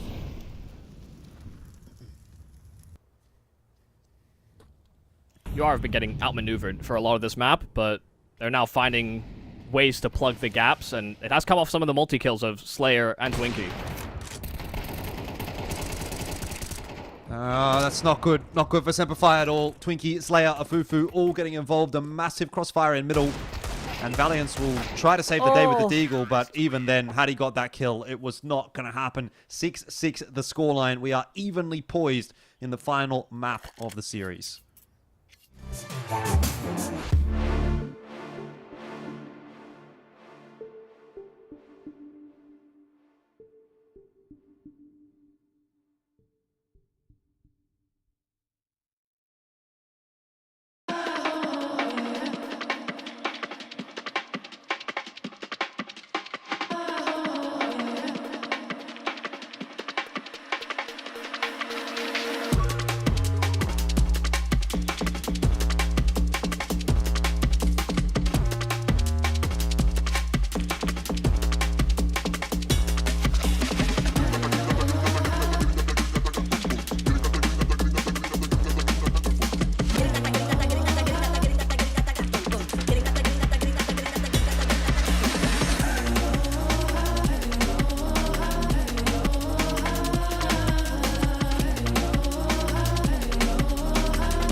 Welcome back. Second half here between Unsettled Resentment and Semperfi. It is 6-6 scoreline, which at the end of the day is maybe a little bit of a disappointment for Semperfi given how that half was playing out. A couple of critical rounds didn't go their way toward the back end, and we end ourselves with a very evenly paced match, which seems like it's what we deserved after those first two maps.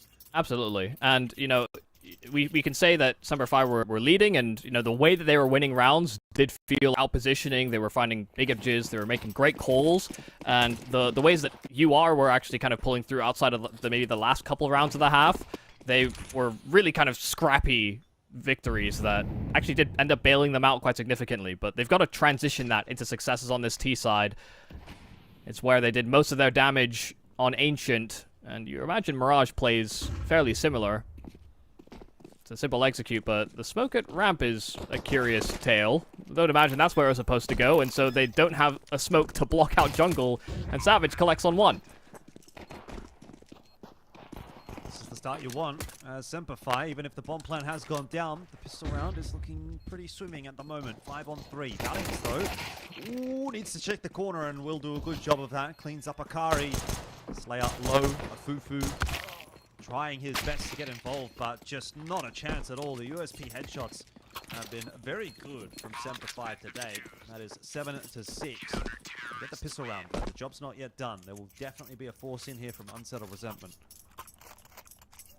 Yeah, great stuff. A little bit of a mistake there from UR.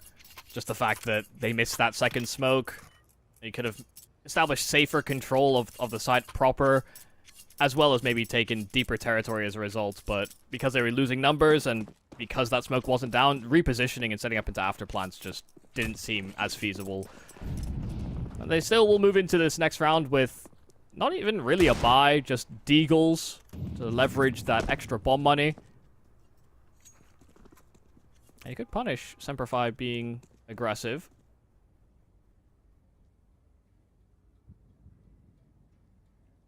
Here's a solitary Valiance over on B. And it will be a head-to-head 1v1 with Madness, who, if he's meticulous about this, all he needs is that quick delivery of a headshot. There will be no support. There's not really a safety net in place.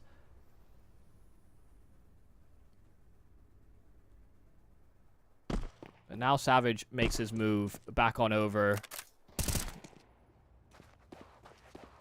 They're starting to journey underpass. Yeah, if Semperfi hang around here, oh my god, they're re-aggressing top mid. They could get caught. In for one, in for another. And there's no such thing as Semperfi getting caught in this round, it would seem. 8-6. All good in the end. And they do negotiate the Deagle round. But here's where the buy comes through for Unsettled Resentment in the end. It's going to be a very good buy. Everything that they could possibly want. AK's util. Fufu's still thinking about what kind of util he actually wants to end up going for, and elects to go down to a Galil in the end to just grab out a little bit more. But this will be the first big one for Unsettled Resentment that they do need to get over the line, and if it doesn't go their way, then Semperfi very much on top and very much looking to close this series out.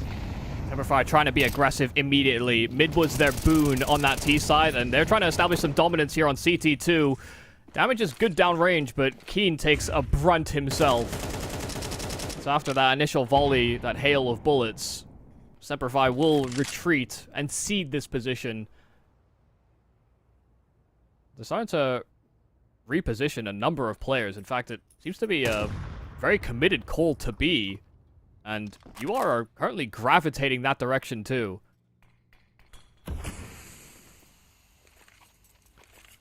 Could be very dangerous.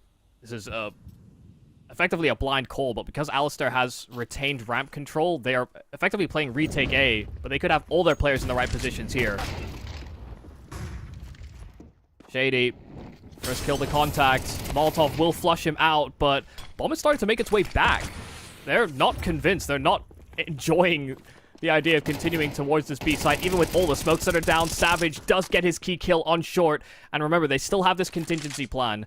Alistair, tucked away at the back of the site, will do his best not to reveal. The A1S barrel could give him up if he's still aiming high. But Valiance will distract, and now Alistair takes that time to strike. 20 seconds, bomb dropped out into the open. And now Alistair's just trying to dance, trying to extend his life, buy some time for Keen to make the rotate. And he's dodging every attempt to hound him down. Tucks the wall. And the incendiary is just going to make this even more awkward. It could just come down to the spam, but Alistair can't line it up. He doesn't get bullets out his gun. Taken down by a Fufu, a diligent clear, and now a Keen 1v2. That could come down to a very, very late retake attempt. But he's loud about his approach.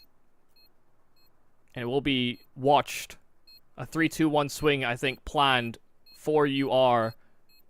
And it'll be contact made by their Twinkie. Oh, so close. They make the right call on the right side. And then all of a sudden, even with the reposition, the dance in the smoke, everything that Semper Fi were trying to do, it still doesn't pull through.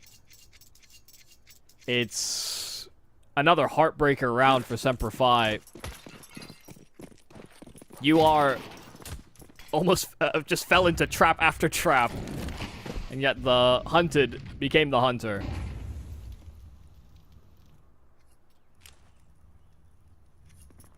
So light investment here for Semper Fi now on these pistols.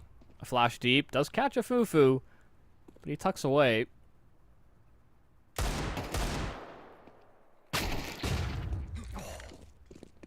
kill.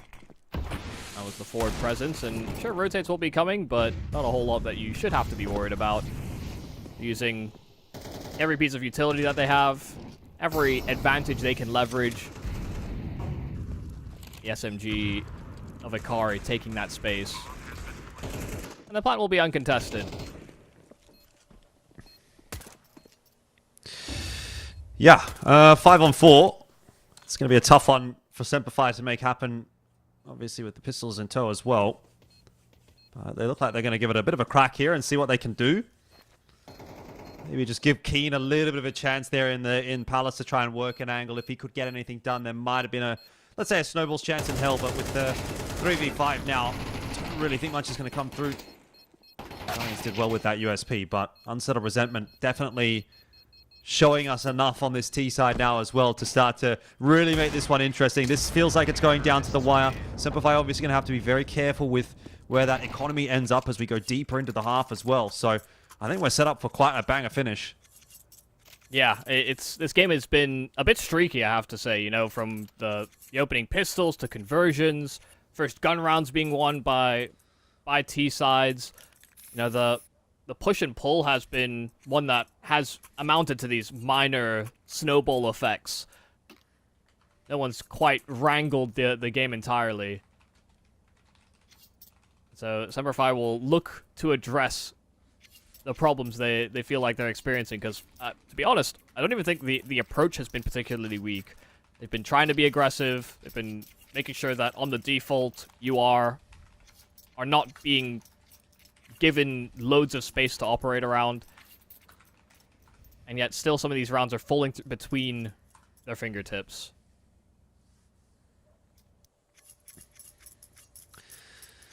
Big I will bike say, out. I think so far what's been most impressive about UR as this team that are a little bit unproven is their dedication, or their sort of commitment to the cause. If they're pulling away from a bomb site and they're re-execing somewhere, or they're gonna walk anywhere, they do so together and almost immediately. Like the say jump and they jump type of mentality.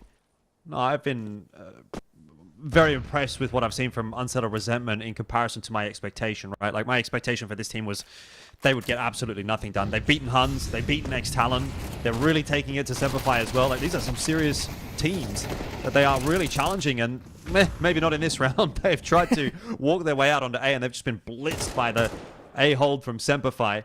But even taking Semper Fi to a third map, like in a decided match like this one, in an elimination match, is, I think, quite a solid sign for Unsettled Resentment. So who knows where they go, obviously, from here. But I think the whole seems to be greater than the sum of its parts, considering we don't know a lot about any of these players, bar a Fufu. And what we do know about a Fufu doesn't exactly have his name up in lights.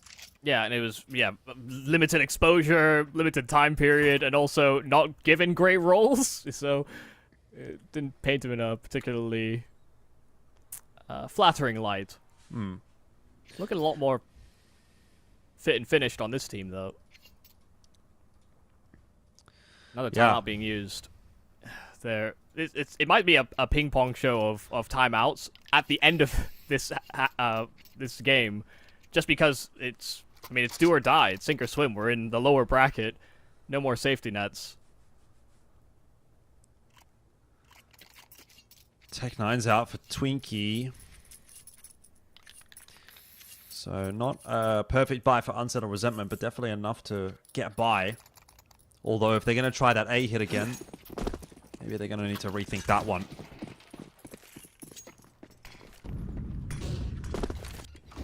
This time, quick out to mid with a bunch of util. Molly into King's position, though. It's not going to dislodge him at all. He's happy to just wait that one out. And Semperfi maintaining hold on mid, but going to have a little bit of a look over towards A. Once again, Unsettled Resentment testing that bomb site. This time, a bit of a different fashion. Twinkie enclosed that Tech9 AD on the high ping, making it very difficult for Savage to get anything done there from CT Spawn at Ticket. And it's a 4v5 retake for Semperfi, which they have a bit of experience with in this half, and it didn't go well last time, though it was just pistols last time. So we'll see if they can get it done here with the guns in hand. Nade into the smoke at CT Spawn. That gives away their efforts from that area of the map, and just not winning enough duels, it seems. It is going to be Valiant that's just going to have to slink away, hold on to that M4, and try again in the next round. 9-9 secured for Unsettled Resentment. Yeah, that's got to be so upsetting. I mean, they're playing a hyper-defensive setup on A, and Savage had his chance to stop the progress, but he tried to play as conservatively as he could to tuck away, and instead he just gets hounded by the tech. Not a single saved weapon here for Semperfi. They don't even really find blood onto this Unsettled Resentment that went in with such pace. It's a timeout into a successful round for Semperfi, and then right back at you with Unsettled Resentment. And there will be no cute call, no deep investment here from the O squad.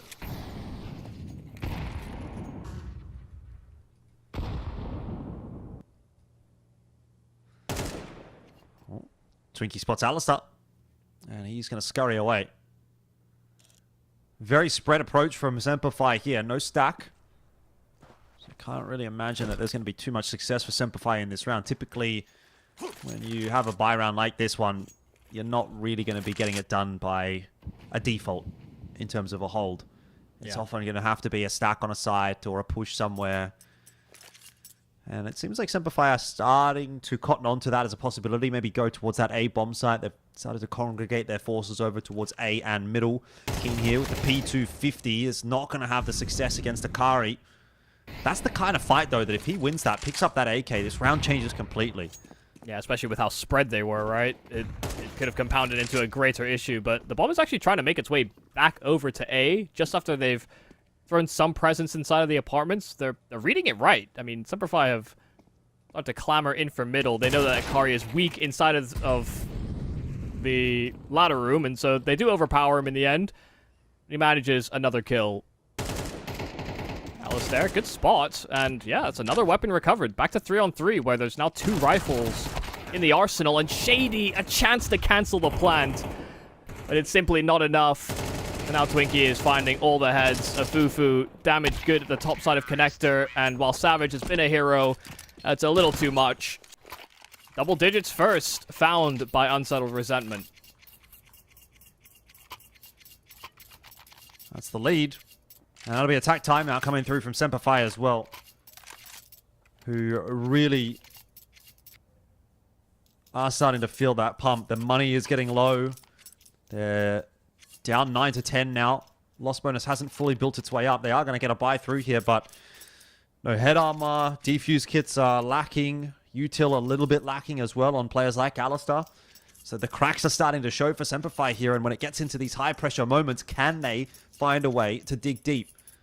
Or is Unsettled Resentment just going to run away with things now that they've found that lead? They've been working hard to get there all half long, and it feels like they've finally gotten to that point where they can actually take a bit of a step back in terms of that pressure. They can breathe a little bit of a sigh of relief.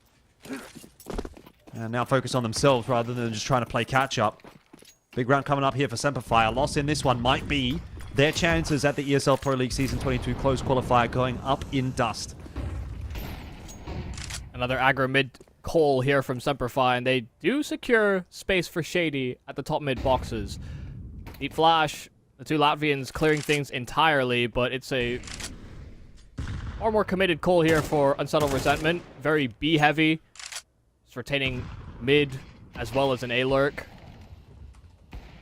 But not actually any level of dominance displayed here by the attack. Keen, spam is right on the money. Did damage to a Fufu too, but finds a kill in its completion. Man advantage that they'll happily take.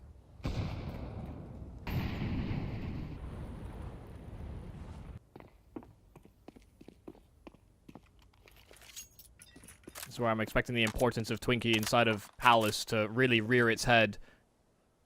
They've lost all control around the map. They've seeded that B extreme. They have nothing in mid. Afufu's wounded.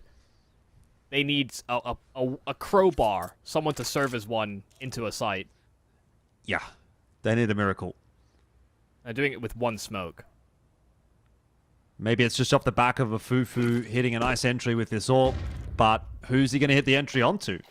Shady's not peeking. The other guy's under balcony. You're not going to get an AWP entry onto him. Savage, well, he's on top of balcony. Either way, it doesn't really matter. That round is just over in the blink of an eye. Very clean hold from Semperfire. They will lose Valiance, but one gun down's not the biggest of concerns. And that's the exact kind of round that Semperfire needs to keep them in this conversation in the second half.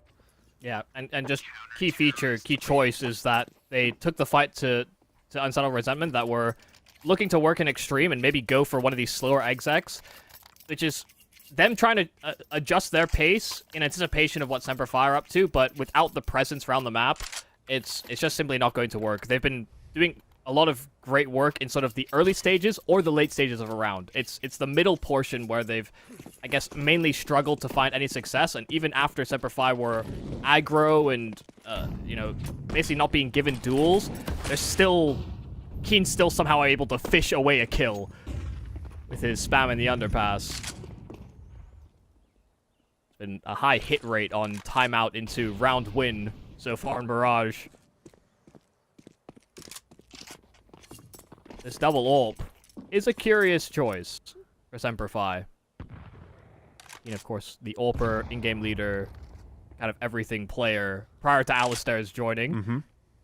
Him, I like to call him. Yeah, so bolt time to pull it out as well, isn't it?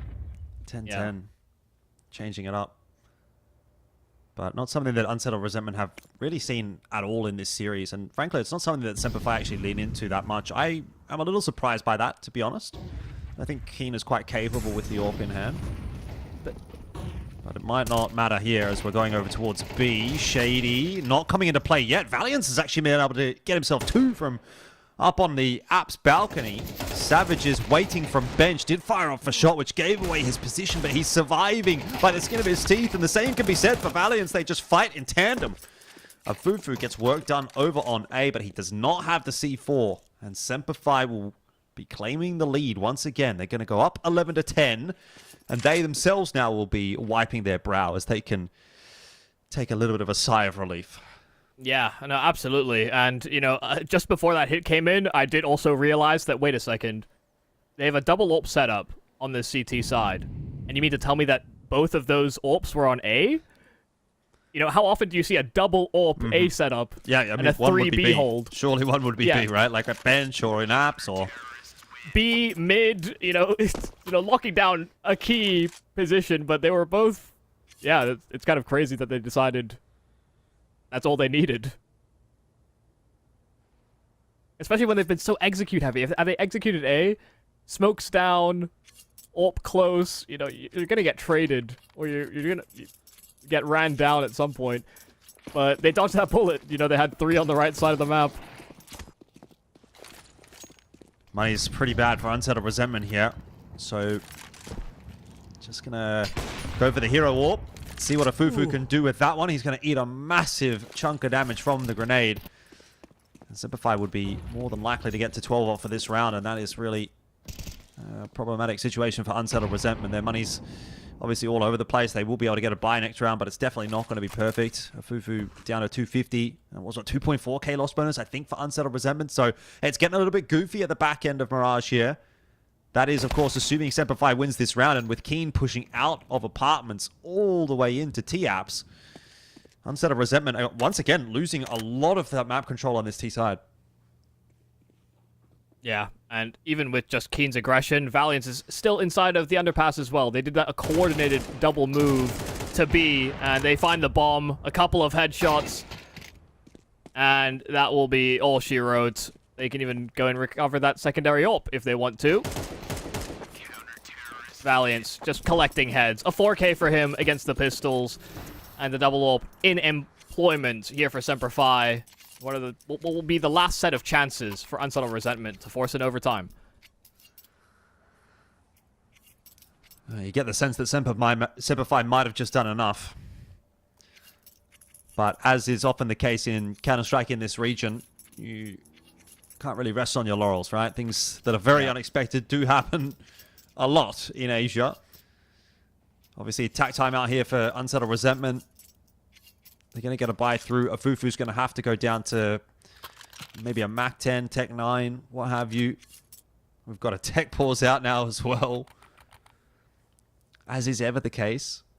Yeah, and I've been trying to call attention to it a few times this game, but every time a timeout has been called, the team that's called it has succeeded in winning the round. So I'm the fact that it's I think 5 out of 6 hit rate so far. This 6th one, I think, to be determined. I'm leaning on the stats there. At some point, it has to fail, but I don't think it'll happen in regulation.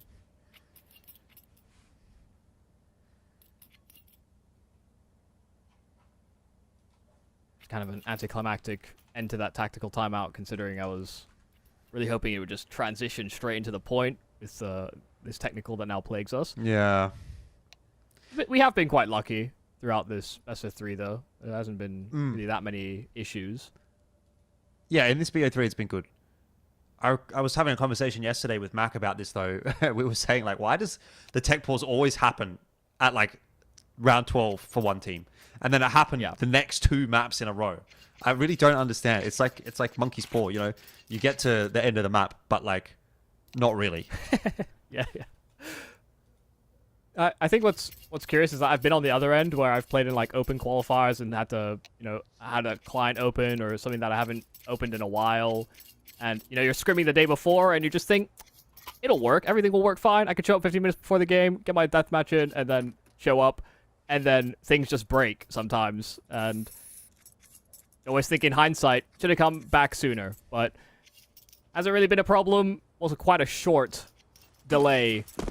But this could be do or die for Unsettled Resentment. Last real chance. They need to threaten something significant. Attack into tech. They need to have come up with a clever plan. It's going to have to be very clever indeed. Keen will fall off the apps line.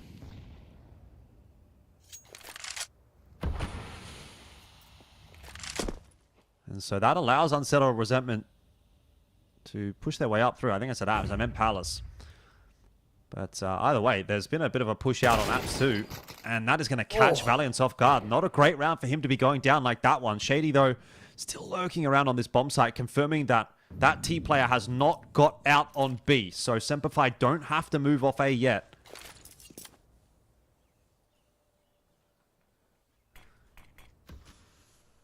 Should also be a justification to stack or save, really, here as well. But as Keen pushes further forward on A, they might be starting to call it clear. I mean, he's getting a lot of territory, and there's no real signs of resistance. They're pulling away from this A bomb site. They do think that it's likely to be a B hit off of the pick that Madness found. But now Shady hears the steps, but it's only one track, and they may realize that they're out of position. Good news is that Keen will be uncontested from his deep position at ramp. Oh, bit of a traffic jam at the balcony there, but it's all good. Keen hits the shot onto a Fufu, looks for a little bit more. Might have been better off just playing it a little slower there in the end, as this head does get lopped off by Slayer. The bomb plant's going down. There's nothing Savage can do about that. It will be 3 players retaking through from CT, and Alistair gives them the opening they're looking for. Slayer dropped. Still a smoke in the hands here of Shady. Defuse kits on all 3 of these CTs. Akari not yet spotted. Maybe a tap in his direction, indicating that he has now been seen. Twinky's position found out, and Akari solo. That smoke on the bomb surely, and it's now time to start putting pressure back on as the defuse is through, and that is going to be the map and series done. Semperfi secure it over Unsettled Resentment and keep themselves alive in the Season 22 of ESL Pro League Asia qualifier. It was a close series, Yumi, but the Aussies get it done. And the Latvians. Incredibly contentious. I mean, a number of times where UR maybe deserved it. I think Semperfi, in the way that they were winning rounds, was definitely a bit more convincing overall than UR. You know, the clutches, the multi-kills that they were getting sometimes felt a little unsustainable, but they were doing a fantastic job. And to be honest, even with them falling out of this qualifier, I think it's definitely drawn some attention to some names on the roster. Even just this 5-man could be something that we consider in future qualifiers. They've beaten some very strong teams, almost beat Semperfi here too. So they've definitely punched up much further than most people would have expected. They're one of our open qualifier teams, so I think they might have actually even been the last one that we had remaining in this close qualifier. Yeah. So, yeah, I mean, a fantastic job from them throughout, but Semperfi were the team that we expected to win, and when we saw that, what we saw towards the end was that I think they actually just had a deeper book of strats to dive into when it came to these sort of necessary moments that didn't just require massive heroics. They were taking more risks, but they were also making some astute observations about what their opponent was likely to do, and served to address that. They got ahead of those types of plays. Yeah. Good win in the end for Semperfi, but definitely some positives to take away for Unsettled Resentment, who do unfortunately get knocked out, as this was a lower bracket match. Now, action's not done for us today on the A stream, but there's also a B stream going on, so I'll just quickly shout that one out. If you want to watch a bit of Counter-Strike in the meanwhile, Nomads and IHC, a bit of a Mongolian matchup happening over on B. Similar circumstances, of course, to Semperfi and Unsettled Resentment. That is a lower bracket game, and they are fighting for their lives in map 3 over there on ESL CSB with Conky and Mac. For us, coming up next, it is going to be Chingis Warriors and Hoou. Don't mind the House Bets logo in there. It's a pretty big game, I think, for both these two teams. Hoou have been on a bit of a tear when they've come into a lot of these Asia-Pacific qualifiers. Chingis Warriors also, off the back of the major appearance, are going to be wanting to try and snowball that into a good second half of the year, and a great way to start that would be qualifying through to ESL Pro League Season 22. So, upper bracket final coming up next here on the mainstream. Obviously, that will qualify one team through to the grand final of this qualifier. So lots to talk about, but we will take a break before we get there. It's in about an hour and 10 minutes, so it's a bit of an extended break for you guys. That's why I say go and watch the B stream. Yumi and I will be back for the upper bracket final, though, in about an hour's time, and we're looking forward to Chingis Warriors and Hoou. Hope to see you there. Wanna pull you under. Some people wanna make you cry. Some people rolling in like thunder. We gotta fight the feeling. We gotta do it right. Yeah, we gotta do it right.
is a magical moment. And not every moment can be precious like this. So come on, here's something you don't want to miss.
Baby, I'm telling you the truth.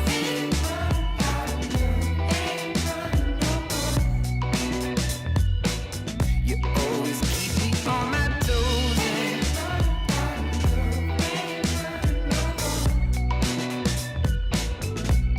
Don't wanna keep on going.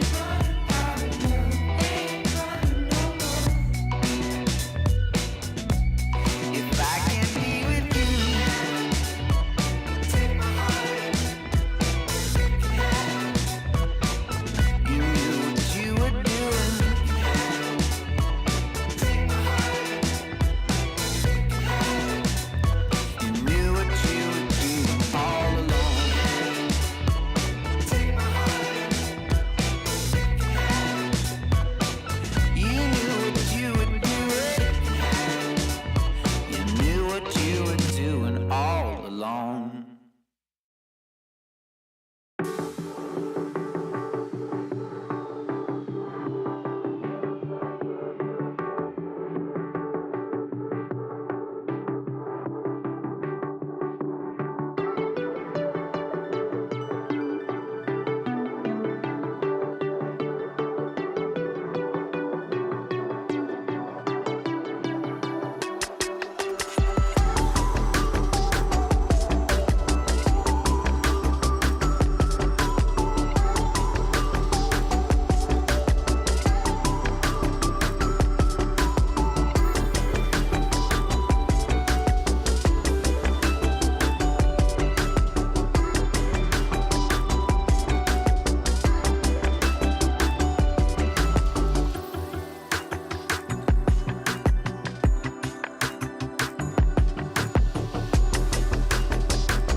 Everybody know we gon' do it like this, do it like this, do it like this. Everybody know we gon' do it like this. Straight from the underground.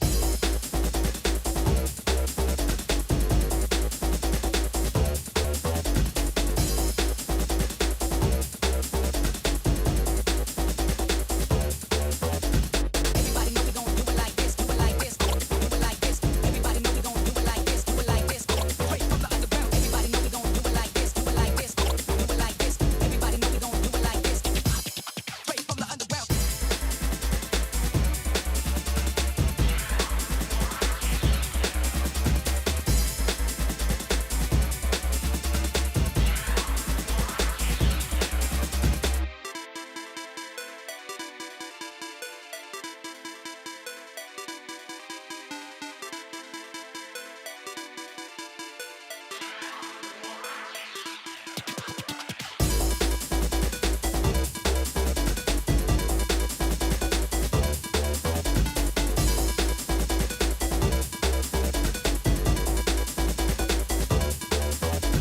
Everybody know we gon' do it like this, do it like this, do it like this. Everybody know we gon' do it like this, do it like this. Straight from the underground. Everybody know we gon' do it like this, do it like this, do it like this. Everybody know we gon' do it like this. Straight from the underground.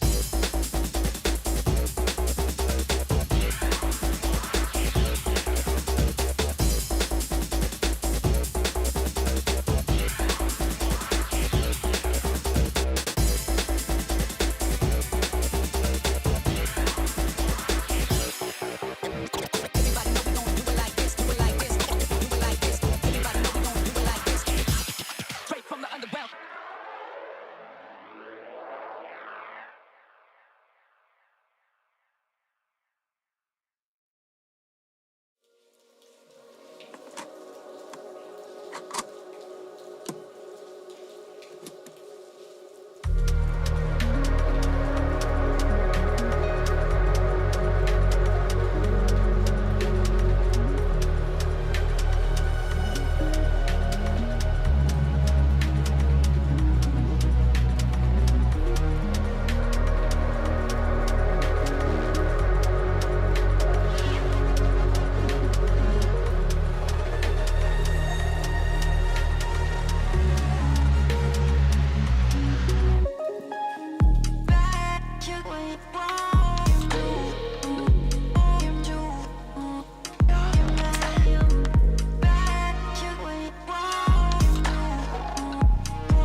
Yeah, we go to broad daylight, feeding every night like Friday night. I keep the party on rock and I Bombay ice.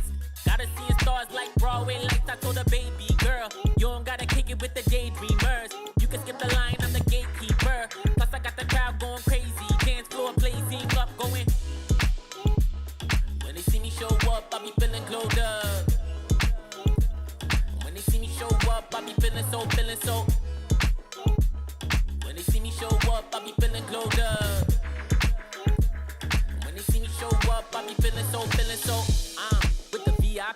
in your city, getting litty as a BIC, huh? Yeah, screaming life's a gift, so we live to the fullest till we DIE. DJ, put it back on, keep it hype, we don't wanna hear no sad songs. Everybody up in here just wanna celebrate. Sip a little drink, get the dance on. That's all, listen, everything good over here. We don't want no problems, we just want cheers. Toast to the good life, wine, liquor, beer. Haters getting blocked if they trying to interfere. Swag on 100 and my drip too fresh. Certified stunner, need a big blue check. I don't got no time for no BS or no negative ideas in my vibe, cause I'm just too blessed. Run it back. When they see me show up, I be feeling glowed up. When they see me show up, I be feeling so. When they see me show up, I be feeling glowed up. When they see me show up, I be feeling so.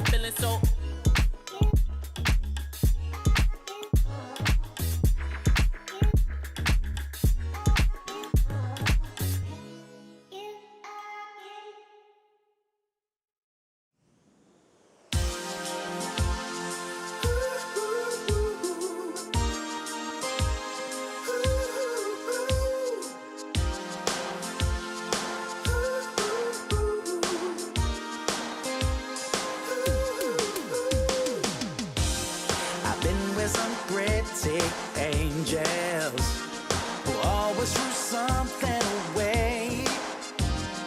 Could I be desperate, crazy, or is it that they never see things my way?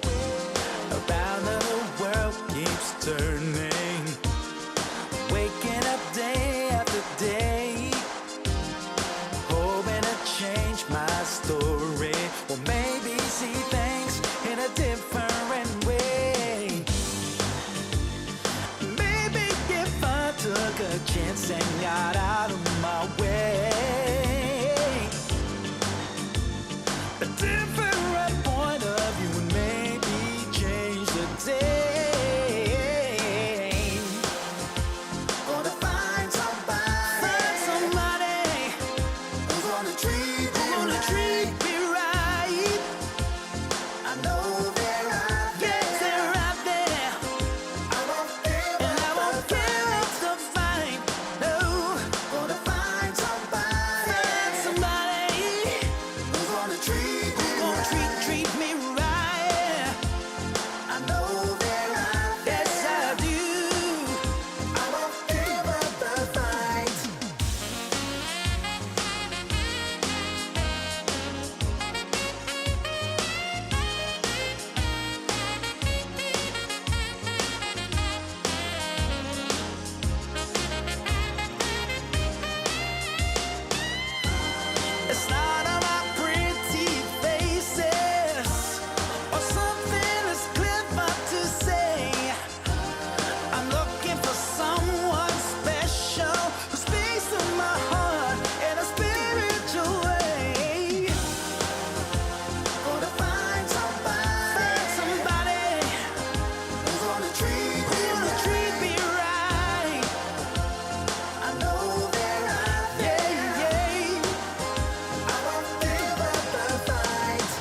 What is up, everybody? Welcome back on into the ESL Pro League Season 22 Asia Closed Qualifier. We've had that extended break, and now we are ready to lock back in. It is Chingis Warriors and Hoou that have found themselves here in the upper bracket final. An important match, maybe a grand final preview. Selfish Guy and Yumi back again for the cast. Yumi, what's your thoughts on this matchup? It feels like it could be, I think, a pretty tough one on paper for Chingis Warriors. I rate Hoou quite highly. Yeah, I think people are obviously drawn to the Chingis Warriors in that, you know, they made it to the major, kind of, or they made it to the qualifying routes, and you wouldn't have expected them to have done that well in the first place. And they massively kind of underperformed at that event, even though they were kind of the anomaly there.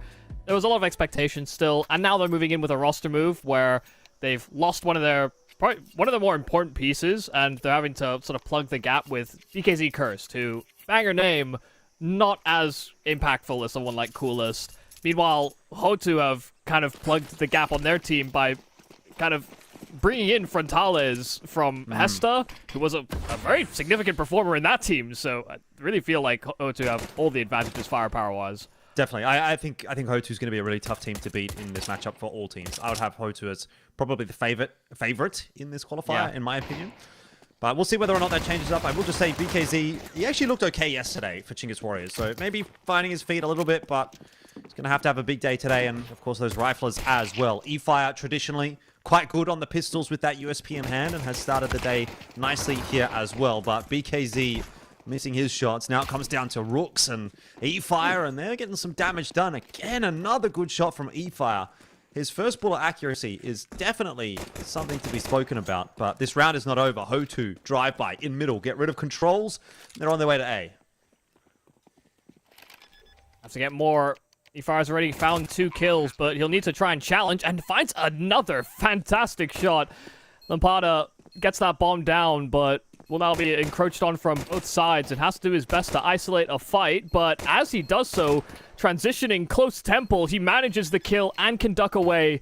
eFire no kit and has to find this kill quite quick, but running out of bullets, calling a reload out in the open, and Lampada sees him jump on that defuse, but eFire's pulled away and closing that distance. Lampada's playing great on the time here, and he'll finish off the clutch. A 1-on-2 that will be necessary here for Hoou. A great pistol from eFire, but not enough.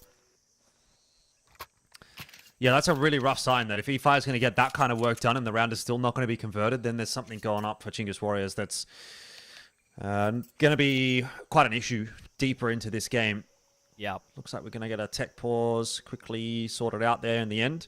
Not sure exactly where Hoou is playing this game from. Obviously, you know, there's a few Eastern Russians in this lineup, a couple of Kazakhs as well. As far as I was aware, previously they had been residing in Eastern Russia somewhere, but they could be boot camping somewhere. I'm not too sure. So I'm not sure exactly what that ping discrepancy will be looking like at the moment. But I think Mongolia to, you know, sort of Eastern Europe shouldn't be too bad. Shouldn't be a massive concern tonight as Controls goes quickly up on the shelf, and Cade and Mizu were not prepared for that run boost at all. Yeah, especially the hero rifle as well. The fact he's able to get 2 kills immediately is a great sign here for Chingis to cause a bit of an upset on this force buy. Ariuko going 1 for 1 as well inside A main allows another weapon to be retrieved. So they've got 3 rifles all of a sudden and a 2-man advantage. Hoou looking very worse for wear. I did actually have a bit of an insight on that Hoou geolocation thing, but okay. I have to find it amongst my tabs. Oh, I'm sure there's a lot going on in Yumi land at the moment. Duke for Sura. That's not a bad headshot onto eFire. He could still make this an expensive round for Chingis Warriors. What he is, Rook's just going to go down as well. It's a nice win for Chingis, obviously. Good force buy. They do get themselves back into the conversation pretty quick smart here. But Hoou will not be done just yet either, I imagine. So when I was also looking into this, it was I mean, Hoou have it listed that they're a Yakutia a team based in the Yakutia, I think registered in Hong Kong, with like their location is set to Hong Kong or something on their Twitter. Yeah. But Yakutia is the not the furthest east you can go in Russia, but the basically 1 block over. Right. And I assume that's where they're playing from, considering they've been able to take part in these Asia events. And there's been a lot of outspoken posts by Mo about, you know, categorizations and the Kazakh region and all sorts. Yeah. Yeah, I mean, look, I don't really know where to sit on it, frankly. Obviously, we've got a round playing out here. Not much to really comment on. Hoou just kind of getting a little bit wrecked despite that investment, and they'll probably have an eco here as well. So we do have a bit of time to chat about that. I think, for me, my take is that as long as Hoou is actually investing in the region, playing in the domestic tournaments and competing in the region consistently, then I don't necessarily mind them, you know, trying to qualify through the region. But I think the issue is when you're sort of picking and choosing your qualifiers based on what suits you, if they would play in EU for some quals and then play in Asia for other quals, that would be where I would start to have an issue with it. Like, let's say, you know, I wouldn't want to see them play ESL Challenger Europe and then try to qualify through, you know, ESL Pro League Asia qualifiers. Like, that doesn't make sense to me. But I think if you're just consistent with it, then it's fine. Yep.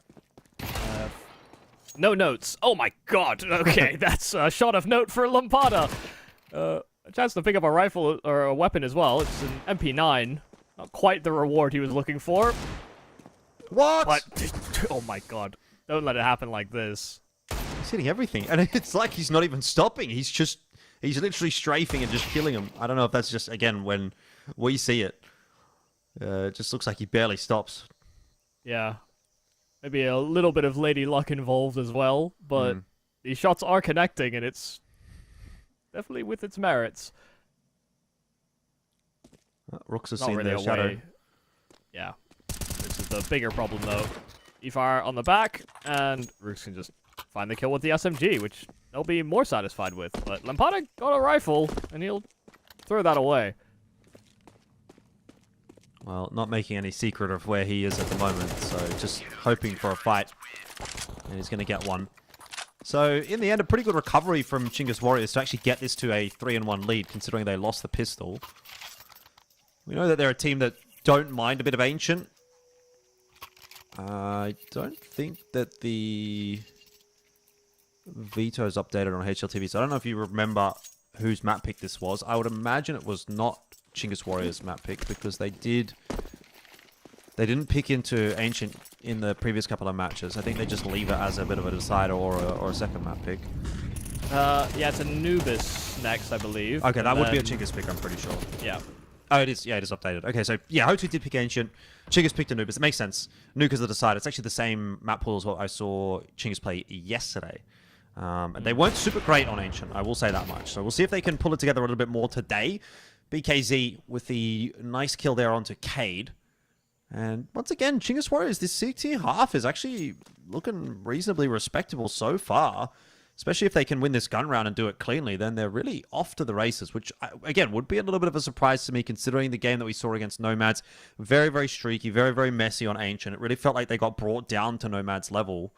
And yet here against Hoou, who are a little bit more of a structured team, who do, I think, play a bit of a better brand of Counter-Strike than some of those Tier 2 Mongolian teams.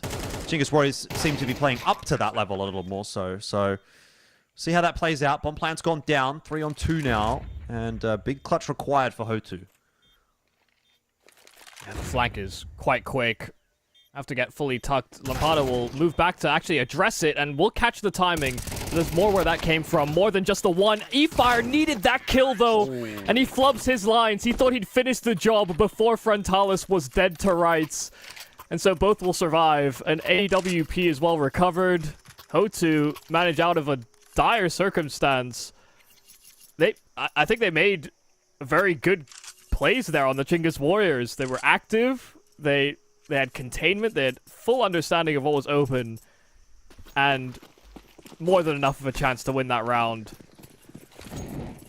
Yeah, that was a big one to lose, Chingis Warriors. I mean, again, you look at just the individual prowess on this Hoou roster, and that's getting them through rounds like that. And a very nice entry into mid, double entry, in fact, as two of the Hoou members do combine. There was flashes getting tossed over the top. You know, pretty standard stuff, really. They win their duels, and they have mid control, and now they have donut control. Duke Vasura's just gone straight through it. And Rooks is going to have no idea. They should come to that realization. Oh, well, yeah, Rooks gets a free one. Oh, wow. He's even pushing into main, but it might be all for naught. They've lost another kill over at B, and now it's completely unoccupied. This will transition into a save. I mean, just the horde of flashes that Hotu were throwing. I think I counted 4 that they threw just for the fight to middle, and I think I first saw a video about Mao's doing a very similar take. But it works wonders. You know, you see the efficacy of it. Just dodge the first couple, you think you're fine to fight, and then there's more where that came from. Yeah, well, look, so layered. I think any team would take a 4 flash for 2 kill trade. You know, that's amazing. Of course. So it's a lot of value. Obviously, there's some smokes and whatnot involved in that as well. But Hotu are gonna be happy with that as a conclusion. And Parda will drop, and so will Cade. So ends up being a little bit more expensive for Hotu than they might have liked it to have been. Certainly for the fact that they didn't actually manage to dislodge either the AWP or the M4 at the end of the round there. But still, Hotu putting the pieces together a little bit more so now on that T side, that they've got the guns in hand, and money's beginning to be a bit of a problem for Chingis Warriors. Been a bit of a back and forth game thus far. But again, I don't know what your read is, but for me, it does feel like Hotu are just looking a little bit better. Yeah, I think so far Chingis have done a pretty solid job of, trying to keep Hotu on their toes, but yeah, the firepower that Hotu have to offer is something that, like you said, has bailed them out a couple of times. Damage exchange at the start of this round, though, is very significant, and in favor of the Chingis Warriors. Mizu and Frontales massively weakened, and they're still wanting to be active. Good flash lineup, and it will catch both players. Rooks finishing off the job, and the Molotov, well, it does a lot of damage in return. Rooks escapes. Yeah, you're happy with that if you're Chingis Warriors. Now let's see what Duke Vasura is able to get up to there in Red Room or around Red Room. I think he's going to probably be the X-Factor player here if he finds a nice timing. You do also have Lampada, who's having a little bit of a look towards A main, but backing away, which to me would indicate that they want this to end up being a B finish. Depending on what Duke Vasura can do in middle. But Hotu, again, just going to slow things down, cancel sound, try to unsettle Chingis Warriors a little bit. Give those Ts with positioning some time to work. They know that there's not a whole lot of money in this round. So it should still be theirs to claim. Hotu are going to start to make their way toward B. Util getting tossed there, and that's actually a fake. 2 mollies tossed in on the B bomb site. They're over towards A now. 20 seconds on the clock. Moved. Yeah, they haven't really moved that much, and there's an incendiary blocking them as they go into Donut, so they'll have to wait a little bit longer. Rotates are coming for Chingis, and there's not going to be coverage of a smoke. They have nothing to allow the safety of a plant, and so they're just going to get ran down by pistols. The rifle is here to greet them too. The bomb dropped on the site, and all the remaining Hotu members can do is save. Yeah, that's just messy, really, from Hotu. At the end of the day, they're going to be kicking themselves for that round. They've really not made that easy for themselves. I think they're their own worst enemy in that one, to be honest, by waiting that timer down. Obviously, that initial kill really unsettles the round, but the fact that they leave it that late is what the actual problem is. If they go a little bit earlier, they have a little bit more time to be a bit more methodical about the entry, but once that timer starts to get to 20 seconds and, you're making that call, you're kind of like rushing it in a sense that you don't really want to do it. You just have to do it because that's what the timer is telling you to do. That's where it starts to come unstuck for Hotu, and now they're in a bit more of an awkward spot economically with this mid-take looking bad as well. Kate, though, saving the day. Nice double with the MAC-10. Rooks holding on to ramp and wants to continue to fight into lane as well. He will ultimately, you'd think, have to fall off this line. BKZ aggressing into Donut. Ah, my goodness. Is Flash just happening all over the map at the same time? Yeah, it's just fast reactions. Heavy mid-commitment, push one of the extremes, good kills from Rooks, but also the awareness of BKZ to be watching that smoke as well after the brawl in middle. It puts Frontales in a pretty dire circumstance. Oh, bad timing for him as well. Just looked away from red and takes a dink. Still has half his health to work off of and a lot of time. Just by putting that smoke down, it does add an air of uncertainty here for Chingis. But Rooks is looking to cut him off on the rotate, and as he jumps up, Rooks will capitalize and put him in the ground. fantastic stuff there from Rooks in finding that counter reaction. But once again, it's a continuous scrap for mid control. It's been a little back and forth in terms of who's actually coming out ahead in those fights. I love the play there from, I think it was Controllers that was throwing the flashes, or he might have actually just been the one that was taking the fight. But between Controllers +1, just the fixation on fighting towards elbow, even if K gets the double kill back, it's a neat idea. Well, Hotu don't have any money, so they're just going to go into pistols, really. They're not even upgrading the vast majority with any armor. You're relying on some sharp shots in this round. There's no more util relying, and those were anything but sharp from Mizu as he draws an outline around Rooks. I think the thing for me always with this Chingis Warriors is that, as much as I've critiques of Coolest, he's a bit of like a feast or famine type player, but he also felt like the sort of greater part of the ceiling for the Chingis Warriors. I wouldn't say Rooks or E-Fire or Controllers and Ariukul have always kind of been more the players I look at on this team to be like supplementary stars, but not outright stars themselves.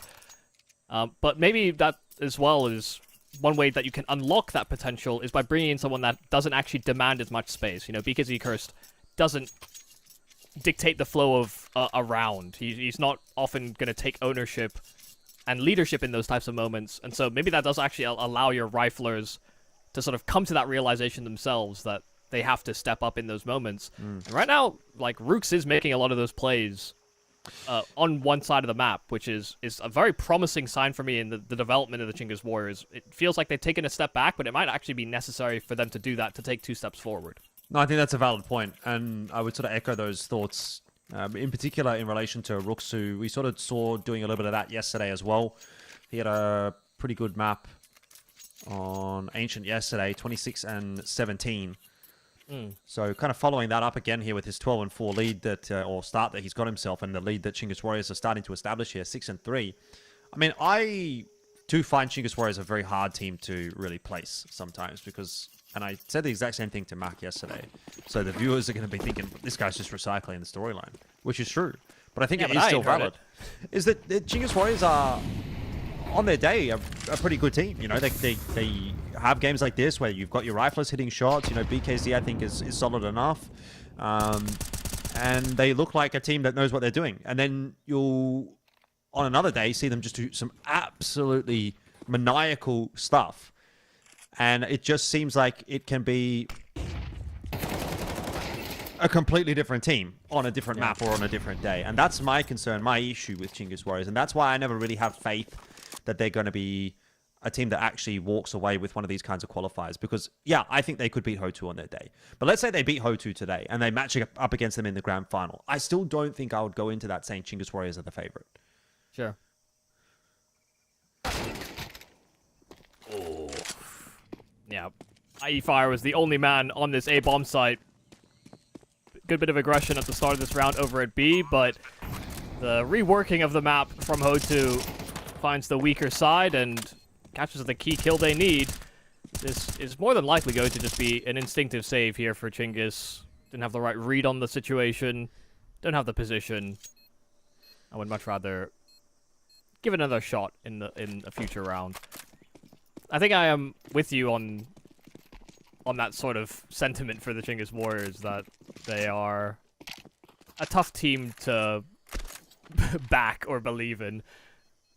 But that's where I'm really hoping that we start to see the potential of E-Fire. I think he was more the piece that I saw as a growth investment, and Rooks was supposed to be stable, but there's a lot of potential talent on this Chingis Warriors team that, yeah, they can kind of pop off in these moments. But I love how active they're being. They are trying to force the issue against Hotu. They're trying to be disruptive, and it is succeeding in at least getting 1-for-1 exchanges, or you've seen the damage that Rooks has been able to do in some of the deep fights on ramp. We've seen the brawls for mid.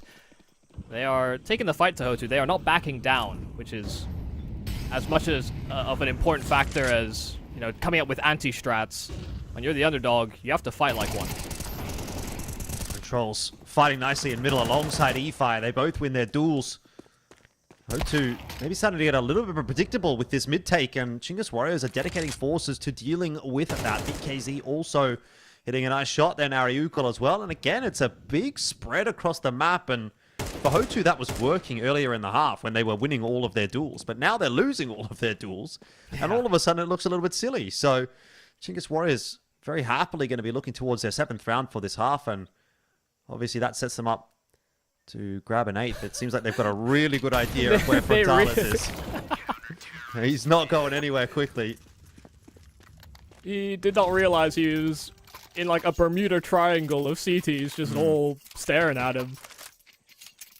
He was completely triangulated. I do agree, you know, it seems as though Hoou have kind of fallen into, I guess, the paces of how they try to attack these key areas, and Chingis have been doing a great job of, you know, mixing up their timings on when they're taking that fight or re-aggressing, but then also just layering it out with, you know, good supporting utility as well when they're forcing that duel. Controller's jumping while blind straight into a Molotov. E-Fire's alone, but he wins both his fights. Doesn't need the support, but he can't escape, and that would have been nice. The open BKZ under pressure, but hits the shot he needs to. Yeah. Now, a really dire strait for Hoou. That was kind of their best way back into the round, it felt like.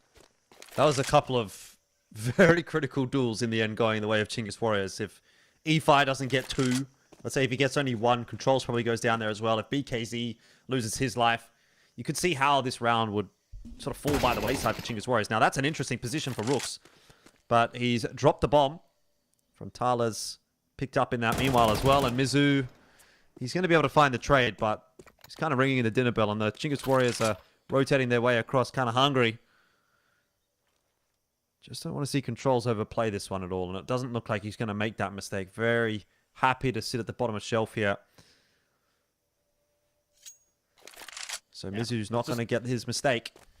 Just a decent amount of time to work off of, where he can sort of slow work it, and even if he'd walked at a certain point, maybe he could have even made it through spawn, but he hesitates, waiting for that mistake that, you're right, never comes. He's going to have to make this happen himself. Does have a smoke and a molly. If he could win one of these duels pretty early on in this fight, drop the smoke, maybe cut off the other.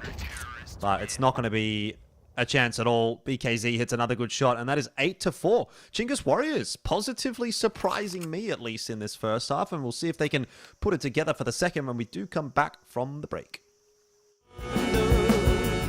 Some people wanna make you cry. Some people rolling in like thunder.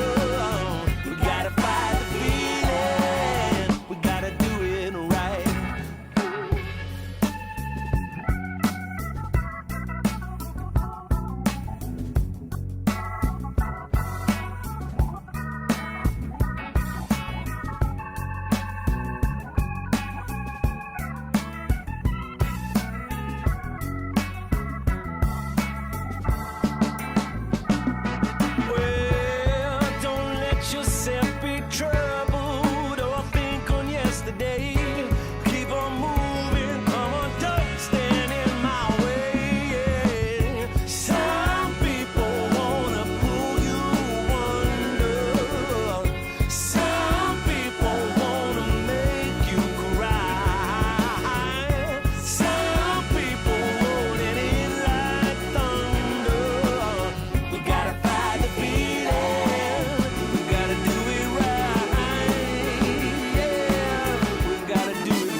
Back into the swing of things here. Hotu and Chingis Warriors.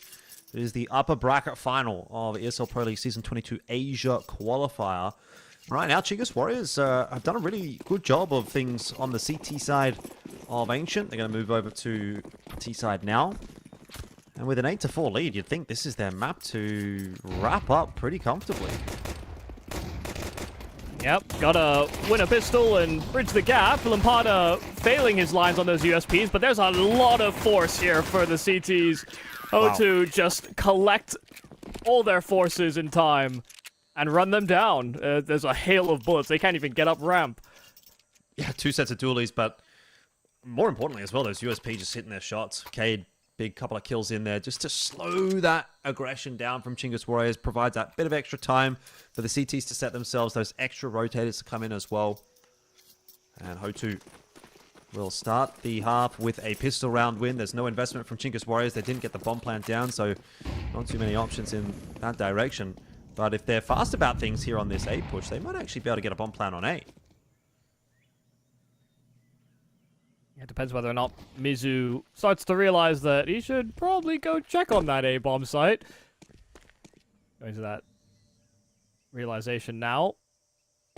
The problem will be that they don't even have one smoke that could ease their troubles, but Mizu will get run down. There's a FAMAS as well. There's that smoke in BKZ's possession, but as he throws it, he loses the weapon and the util, and no one survives, even for a moment, in the after plant. But they got the plant, and considering they invested basically nothing, that's a win in most people's eyes. It looked like he got caught in 2 minds. He had the smoke, he was looking at Donut. He looked like he was going to smoke Donut, and then he turned around to smoke CT, but by then it was too late. He kind of should have just, I think at that point, dropped the smoke in Donut, focused on the CT fight, but I'm sure the comms were a little bit messy. People were probably screaming, he's coming Donut, he's coming CT, etc., etc. Yeah. So you don't really know what to do at that point. Hesitation is defeat. Yes, indeed. Chingis Warriors going to be hesitating on going into mid as well, which is probably the right call considering there is 3 players set to defend it here for Hotu. Counter flashes out, but nothing spotted in middle. And Chingis Warriors, again, have done a pretty good job of scissors paper rocking this round, and they will take the A bomb site. Smoke's going to go down.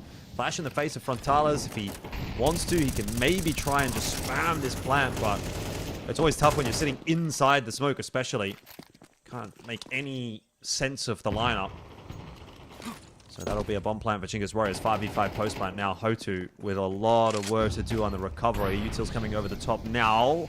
Incend onto the jump up. Rooks and BKZ to start the account, but Lampada back on in with a little bit more, and now another one from CT Spawn for Mizu. And it's on to Ariukul holding in Donut. His position now known. Cade can sit that bomb in safety knowing that there's no line that Ariukul can spam. And that's another one for Hotu. A great recovery. A 5v5 retake on A goes their way. All right, take a timeout, Chingis, because they should not have lost that post plant. I mean, they get 2 opening kills at the start of the retake. Lampada gets a couple of nice trades. But you see these players in the bomb site. They're unsure about where to stand, what they're doing, how they react. Are we fighting back to Temple? Are we taking Spawn? Rooks is leaping into Spawn with an AK. These are unusual moves. These are not something that anybody should replicate or even attempt. The Chingis Warriors got flustered. Even though they made the perfect call, they just didn't hold it. Once again, they're going to move into a vacant A bomb site, and there'll be even more utility at play here for Hotu should they play completely for the retake. They don't even wait the smoke out. The Frontalis ult will catch Controles before that bomb even punches in. Again, Hotu going to back their retake on this A bomb site. And why wouldn't you, considering how clean it was in the last round? They're going to have to wait these smokes out, though. Ariukul has a little bit more delaying util in that molly, which if placed well could make a bit of a difference. But here comes the flash over the top. Hotu ready to go. Duke Vasura, though, goes down in Donut. That'll be a problem. A line that's going to be of huge concern for Hotu, and they're not finding the frags. At least not yet. Lampada, a 1-for-1's not enough. Mizu, again, a 1-for-1. Not enough. And Frontalis, with the USP in hand, desperately can't get it done. 9-7, and Chingis Warriors will bounce back. I can actually appreciate the back-to-back decision to just go for the exact same call, but you could tell they were far more organized about what they were doing. They were 4 on 5 going into that post plant, and they went for a very targeted after plant position. They tripled up inside of close temple, just knowing that they needed to have that level of security. I mean, big shout out to eFire. The fight in Donut was massive, but you could tell they were simplifying things by not spreading things out too much. And now it's a couple of SMGs and the rifles here for Hotu. Again, it's very mid-focused. They want to establish that control, but Chingis have gone with back-to-back A plays. This time it's far more B-focused. They've been conditioning Hotu into expecting something toward A, but doesn't look like Hotu have taken that bait. They've still got the 3 players over here on B. It's a fairly standard setup, the 3-1-1. And that's nice from Lampada. Good little pop flash from Cade into Ramp. Sets him up for success, though. Duke Vasura's gone down, and a nade into the smoke will give BKZ the window that he needs. Cade's trying to hold on to Ramp here, but he is battling demons, bro. There's bullets flying around his head. There's flashes in the sky, but somehow he walks away with the kill onto Rooks and escapes with his life back into B. And that keeps Hotu in this fight. Controllers are still fishing for that kill right back. Oh, it could be a vulnerability, but they know about Cade. They don't catch his reposition inside of Cave. Rentales might be able to cheat ahead of that smoke, but decides to play it safe. 3 on 3. That MP9, though. Okay, now he takes that risk. Cade should be the one to take contact if Rentales is going to maintain position, but Cade tucks and hides. E-Fire trying to lock down that position. It will actually just be that distraction on the spam. They get the bomb planted in a safe position, and BKZ Cursed might fight his way out. It's too far. Just trails all the way forward, and Control his first kill's easy enough, but Mizu's there to answer right back. Spacing decent, and just that jump across throws his aim off enough. Hotu keep it within touching distance. They find an 8th. Yeah, this is a really close contest at the moment. I think Chingis Warriors will obviously have to take some positives away from this, even if they do end up losing this map, knowing that it's Hotu's map choice. Going to call seemed a attack little. timeout. It seemed a little. I don't know. There was a lot of urgency because they wanted the flash. They knew Cade was playing close on ramp, and in asking for a flash for ramp, the player that's in bucket or cutout or whatever you want to call it on B lane throws a flash to try and counteract it. But there was one coming from spawn as well, and the spawn one, I don't think Cade dodges that flash because the flash came from lane. He hears it being deployed. He sees it as well before it blooms, and so he dodges both flashes and gets away with another kill. You know, it's small moments like that that can add up. If you have a player rotating from spawn for a flash, nobody's looking that high if they're committed to a ramp fight. So there's ways that could have. I think that was actually the key kill that could have influenced the entire round, and O2 are happy it happened that way. Yeah. Lots of little intricacies in the game of Counter-Strike, that is for sure. Surely some things that we don't even notice here as well on the broadcast, you know, that don't get caught. Yeah. It can make a big difference. And Chingis Warriors, once again, a bit more of an acceleration over towards A. I say acceleration, but it's more like a bit of a creep out until they start making a bit of noise now on this entry. But they're already out onto the site. And so we've seen this before. It's like a broken record. A taken by Chingis Warriors. Donut. Oh, a messy fight. Very messy. Rooks and E-Fire. Going to be very disappointed by that one. And that's probably the round just done and dusted unless BKZ comes up with the goods right here. He won't get a chance, nor will anybody else. That round, a little too easy for Hotu in the end. Yeah, I think it is a bit worrying that they've gone with so many of these A plays, and, you know, it's, what, 2-1 in success? But on investments, you know, Hotu are playing very comfortably, very confidently around the idea that they can go in for these retakes and still be fine. And it means it's going to kind of overload other areas of the map for the CTs. If they are starting 3 mid or 3B, they're running 2 mid as a counterpart, these are going to be tough areas to contest. The Chingis Warriors basically need to find success if they're going to continue to make these A plays a threat. Because if they don't, then Hotu don't have to change anything. Doesn't look like they have to in this round either. Duke Fasura's gotten the opener with the Incend. Oh! I thought he was going to win that duel, actually, but just didn't hit the headshot onto Rooks, and one came back in the other direction. Lampada won't be making the same mistake. Headshot through from the M4, cleaning up the early damage from Duke Fasura. And while there are some kills coming through here for Chingis Warriors, it does seem as though Hotu are on top. They've got a lot of damage down. Controls is on 5 HP. Frontalis is aware that eFire has crept out onto A. So they're going to try and deal with him first, and then try to figure out where his Controls ended up. Yeah, I mean, he'll be allowed a safe and free plant on this B-bomb site, but that will only be a minor saving grace. He does reposition quite considerably in at ramp. Mizu should never clear this, and yeah, Controllers gets a freebie right back, but on 5 HP, it's still not likely. They should consider this reposition that he takes. But they're hyper-focused on ramp. They think that's where he wants to play it from, and so they disregard Cave completely. First kill's free, and Controllers pulls off a 1-on-3. Every single player had absolutely no idea where the next blow was coming from. That's crazy, considering the amount of HP he was on. That should have been a Hotu round every day of the week, and that is really going to be a big cause for concern for them. It's going to drain their funds on this CT side. They are buying down to near zero. Might as well be zero when you've got 1900 on the loss bonus. How did he win that? No one should win that. It's just a standard Chingis Warriors round, really. Madness, chaos. They seem to thrive in it. Rooks is dead to the incense. The mollies, as it were. And Kate's going to pick that kill up. We're back to a 4-on-4. Duke Fasura pushes out on ramp. Ariuku doing the same as he pushes up ramp. And goes down. So, all that hard work that Controls put in to win that round, it might end up being for naught. Particularly if Hotu get this round cleanly. And Lampada's just going to tuck in the corner now. Ooh. Ate every instance of that grenade. It still survives on 14. eFire finds his one. And oh dear, we might be teed up for another Controls clutch. But eFire is looking to join him, not separating as far out as they did last time.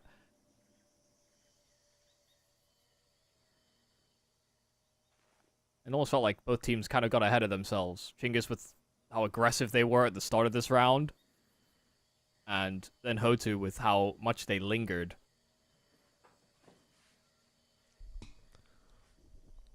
Could come back to bite Hotu again. I mean, the slow crawl ramp. They just need to deal with Lampada on his low health. Yeah. It is a nice off angle, though, particularly when that fight's coming through from Cave. Duke Fasura is going to get both kills, though, so won't even really come down to Lampada at all, but he was the insurance fund. 10-10 secured. Hotu recovering the money a little bit with the 3 guns through. And because Controls had to win a clutch, and then they kind of get nothing going, they don't get even the plant down, their money is not in a great spot.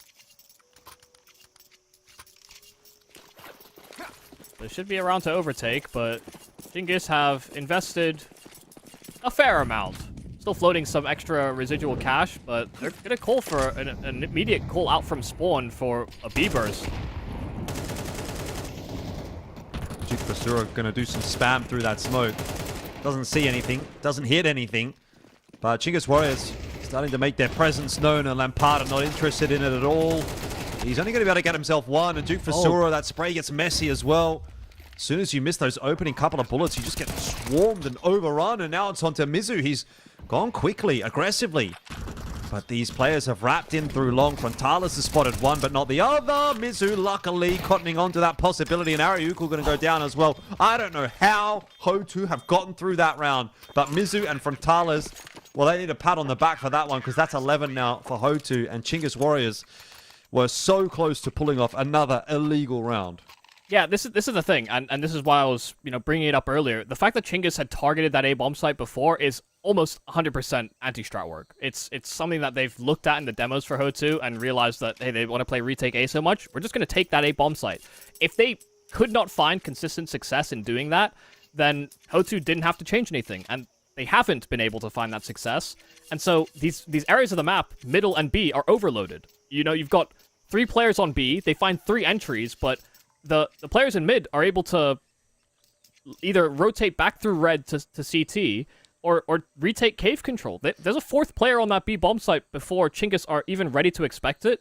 And just by the fact that all this prior conditioning hasn't really worked for Chingis Warriors, Hoou can respond to B hits quite quickly, and sure, they'll be delayed on an A response, but they're winning back on those retakes.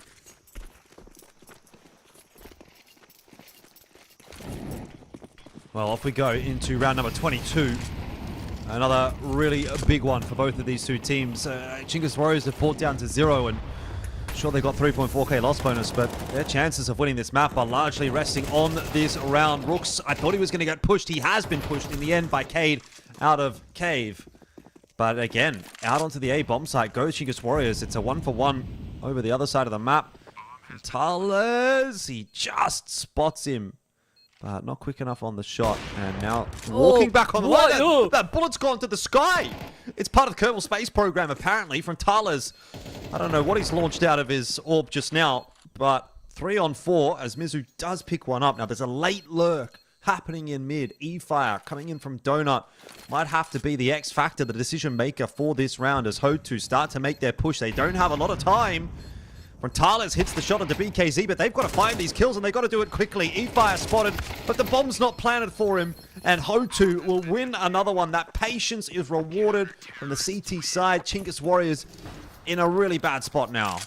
Yeah, I mean, they didn't have anything to stall. They had flashes, but they didn't have position, and the banking on the idea of a late lurk when there was 0 presence inside of Donut. From Hout's perspective, that was just a normal after plant position that they were anticipating. And like you said, it wasn't even planted for him. Yeah, I mean, Hoou are just doing such a good job of constantly winning back on the retake on A that as much as Chingis find the right site and find a weakness and, get the plant down, they're constantly being foiled. It is a bit of a shame, but it's also, you need a better position or better resources, because I think the bigger problem for Chingis is that when they get into A, they have no util at all ever in the after plant. Somebody should be trying to retain, a Molotov, smoke, double flash, something. Yeah. Those two are allowed to set up for all their retake util, walk into sightlines, and never have to worry about getting hit by a flash or any sort of playmaking opportunity for Chingis. Well, this is the one that Hoou would like to get it done in. Finish it off 13 and 10. Mizu, he's just deleted controls. Cade's done the same to E-Fire, and nothing going right across the map for Chingis Warriors. Ariukul, he might have needed 2 there. If he would have gotten 2, maybe there was something back into this round, but even then he probably would have been traded. There were so many numbers on the B side of the map for Hoou. Leaves it now onto BKZ, who's going to have to go scurrying back into the T-spawn to collect the bomb. And in the meanwhile, Hoou, I mean, they are taking no prisoners right now. Look at these guys charging into T-spawn themselves. Yeah, it's kind of crazy that they're doing that when Cade is very low health, had, player got caught off with that orb. Things can get very awkward.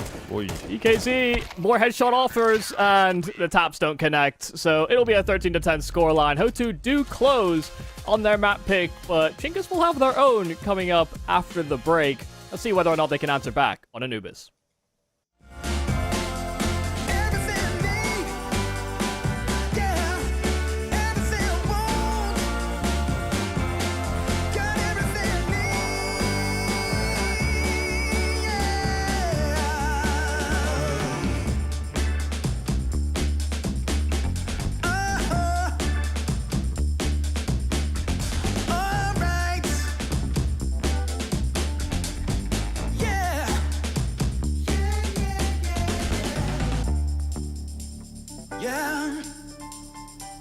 Yeah, yeah, ooh, everything I want, everything I need, got everything I want, everything I want, everything I need, everything I need,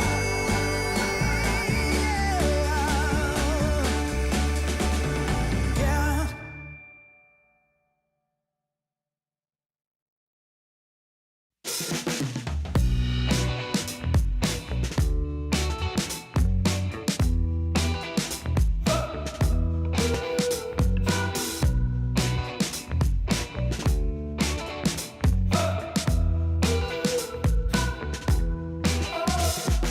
My ears are ringing and my eyes are blurred. It feels so absurd. Lost all control and my speech is slurred. I can't find the words, the ones that make you turn around and tell me it's alright. A little bit more to keep me going. Feels like my feet have left the ground. Oh, nothing can hold me down. There's nothing I can do.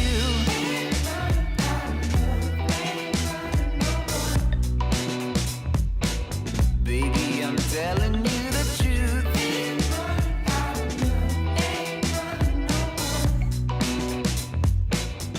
And if I can't be with you, take my heart, take your hand.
take it no more. Can't take it no more.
Welcome back on in. The matchup is Chingis Warriors up against Hoou. It is the upper bracket final here in the Asia qualifier for ESL Pro League Season 22. The first map was a pretty close one. Ancient did end up going the way of Hoou, 13-10. Now we're on to Chingis Warriors' map pick of Anubis, but jury's out as to whether or not they're going to be able to pick this one up and force us through to a third. Yeah, look, they look very prepared. They had some good anti-strats on Ancient. They just couldn't bring it over the line. Hoou were a little too strong, firing pretty well, and had very, very solid retakes. So I expect they're going to be prepared on their map pick in the series as well. Indeed. However, I will say Hoou, at one point, were able to beat Aurora on this map. Now, that may have been Aurora on a bit of a downward trajectory, but even still, that is something to be said. So we'll keep an eye on how they go about things here on this T side. It looks like it's just going to be an A split. Well, just an A hit through mid, really. Lampada watching to see whether or not there's going to be any push out of main. Rooks showing his hand. And now it's on to Lampada to win his duel. He fire again. He's good with that USP, I tell you. But the bomb plant has gone down, and Hoou are finding kills all over the place. E-Fire is going to have to pull off some magic to win this round. He gets a bink, and then a second one. The first one through the wall did about 5 damage. But he's now got the dualies in hand, and he's got a bit of time to work with. Jumping up here into heaven, looking for Cade. Spots out Mizu as well, but loses his head. And the first round will go the way of Hoou.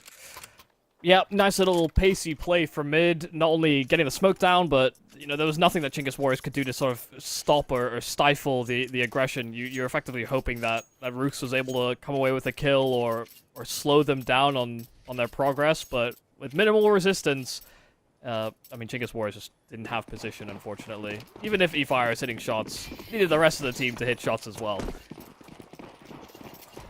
So it'll be a full USP in, I mean, not even really an investment, but they're going to invest a flash to try and get these USPs activated.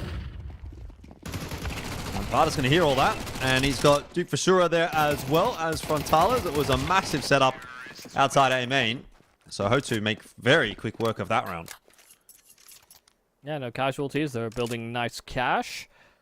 Only downside would be that they didn't get a bomb plant alongside everything, but you can't have everything. Yes, SMG double kill will be enough to fund future endeavors. You can get that AWP out as well, should they so desire it later on. But really going to be the first signs of stopping power here for Chingis. Now they're on the full investment. Roots being very aggressive, and he gets caught just before that smoke blooms. The spam from Mizu on point. And the flash is aggression out of A main. Ariukul finds a kill in counter. There's a gap in middle that Cade's hoping to exploit. Wow, good kill for Ariukul. Wasn't sure he'd actually commit to that duel or fall back, but catches Lampada around the edge of the wall. Oh, Cade is trying to figure out what he should do around middle here. In the end, it doesn't look like he's going to walk in and challenge controls. C4's been dropped off close towards T-spawn. So someone's going to have to go back and get that, but Hoou are hoping that they're going to get a mistake here from Chingis Warriors. A push somewhere on the map to equalize the numbers. That's not going to happen. Chingis Warriors are a little bit too disciplined for that. Oh, I might have spoken too soon. Controls activating in middle. There was a little bit of a peek over towards B. All of a sudden, we're back into the 3-on-3, and maybe Hoou shooting themselves in the foot, hunting that info. And there's still no absolute certainty. They're going to start making noise in running to mid. And they're actually hoping it kind of pulls, I think, attention away from Duke Fissora, who starts to creep out from Con, but he misses his timing and still comes away with the kill. They're trying to redivert, go back through the window to B, and it's because Duke has found both kills on that site. A little sound bait goes a long way. Duke hits a timing where they just totally disregard it. Goes from bad to worse for Chingis Warriors this map so far. Lose the pistol, fine. Lose the first gun round. That's starting to get a little worrisome, but look, it is CT side for Chingis Warriors, so the expectations aren't massive in terms of the round count here in this first half. Hoou are looking pretty solid, though. I think they are a team that knows what they want to do on this map. Even if you look at the stats on HLTV, you look and see, well, they don't play a lot of Anubis. Last 3 months, they've only played it once. A lot of their games are kind of hard to track. You know, this is not a team that's playing huge numbers of matches Sure. on HLTV, so I think they are a team that kind of performs above their station in a way. Like I think the stats and the ratings and the rankings and whatnot haven't quite caught up with how good Hotu are at this stage. But if you watch them, and we have been watching them for the better part now of 2025, and what they've been doing domestically, at least in Asia, has been pretty solid. So give them the benefit of the doubt. At least I do. Yeah, sample size is always or not always misleading, but can be when it's as small as it is for Hotu. Yeah, I'm right there with you. It will maybe be underestimated by some in the global community, but I think Chingis understand who they have in front of them. And it will be no easy feat. One rifle of Ariukul tried to be active, but counteracted by some good counter util. There's just a lot of shifting of resources here for Chingis after some aggression A main. They pull players back to B, but O2 were just going through the motions. They were set up in a default, and now they can split this A bomb site against the one USP. Yeah, Chingis Warriors with all that movement and shaking have put themselves in the wrong position. Hotu are going to make the call to go into A. And controls... That just about sums it up, doesn't it? Yeah, I really thought he could escape, huh? I just love that ragdoll. Just gets flattened against the wall. Look at him. Oh, so unceremonious. Yeah. He's face planted into the ground with his feet in the air. What could be worse?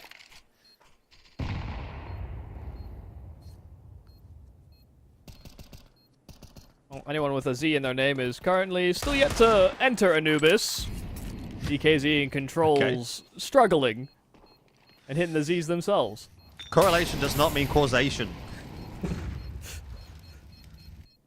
It was the one thread to pull on.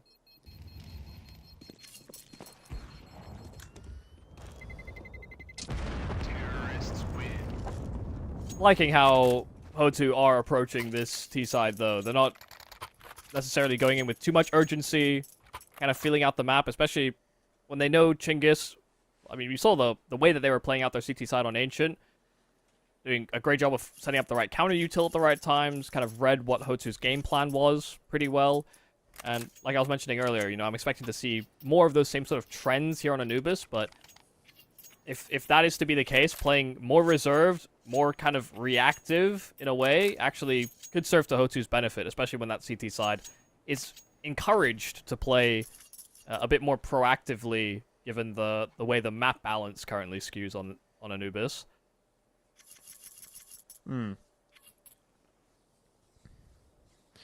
Another gun round to come here for Chingis Warriors. They've got, well, pretty much everything that they would want. They have actually opted not to go for an AWP here. They have the money for it. So that's one thing to keep in mind. See what happens if Frontalis goes down and Chingis Warriors have the option to take that AWP through. I imagine they don't say no to that. Because he, again, been reasonably solid today. Follow up his okay performance yesterday. So a different approach from Hotu this time around. Creeping Duke Vasura up canal outside of E-Box. We haven't really seen much pressure put on the B bomb site, particularly from water. But Hotu pulling out something a little bit different in this one.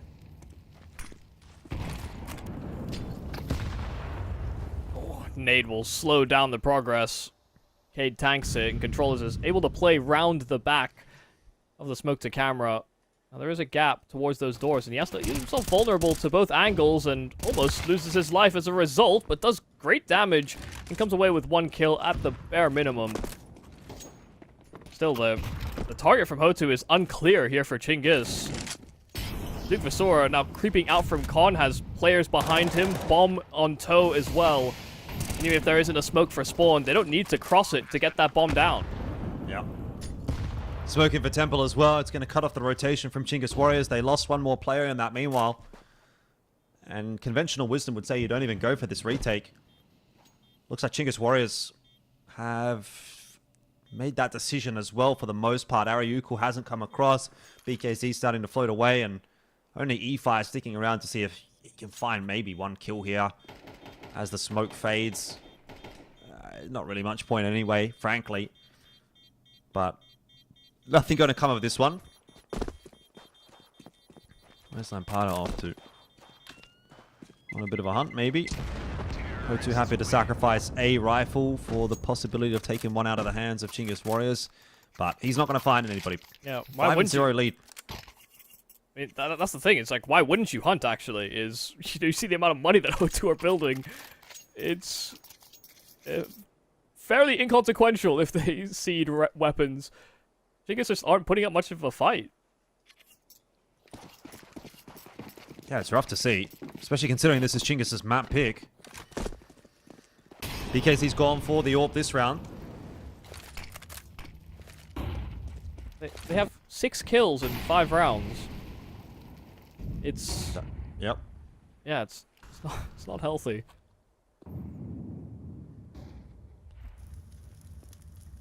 I think I found the curse, though. It wasn't the Z. It was actually B.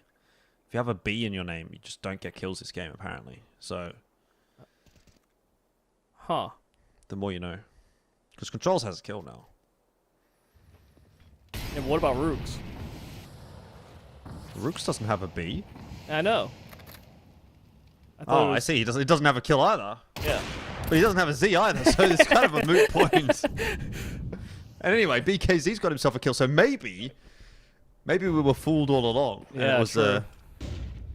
Anyone with their name completely capitalized just can't get kills. The more you know, guys, the more you know. That is a rule I can get behind. Whoa, Rooks. Very lucky to be alive. Mizu spotting Controls out there as well. Mizu's in that pivot position where he could really make a big difference on this round if he finds a kill or two. Rook's going to go hunting for him. And the capital letter's not doing him any favors there. Duke Fasura gets a headshot onto E-Fire. This B bomb site falling to bits. It was a round that should have been winnable. Cade almost absolutely deletes BKZ. We'll get him down in the end as well.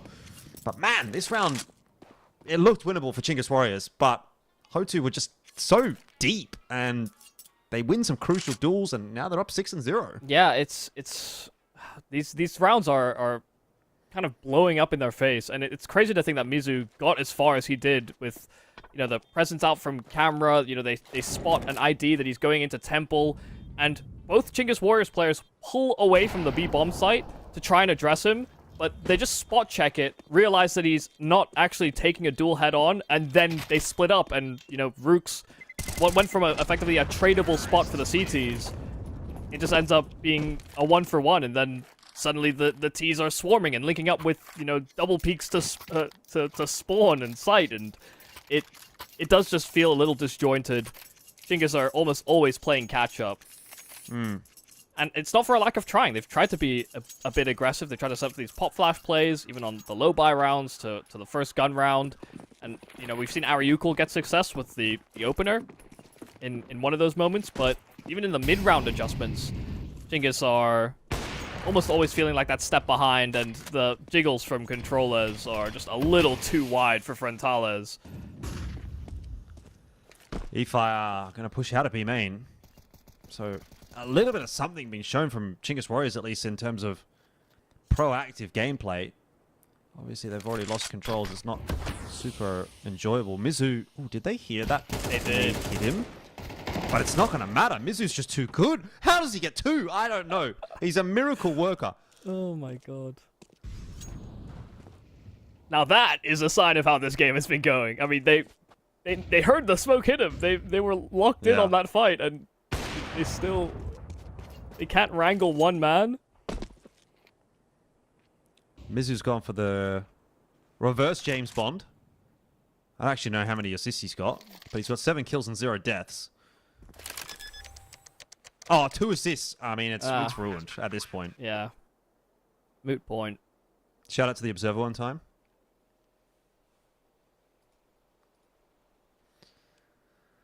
Where have Chingis Warriors gone?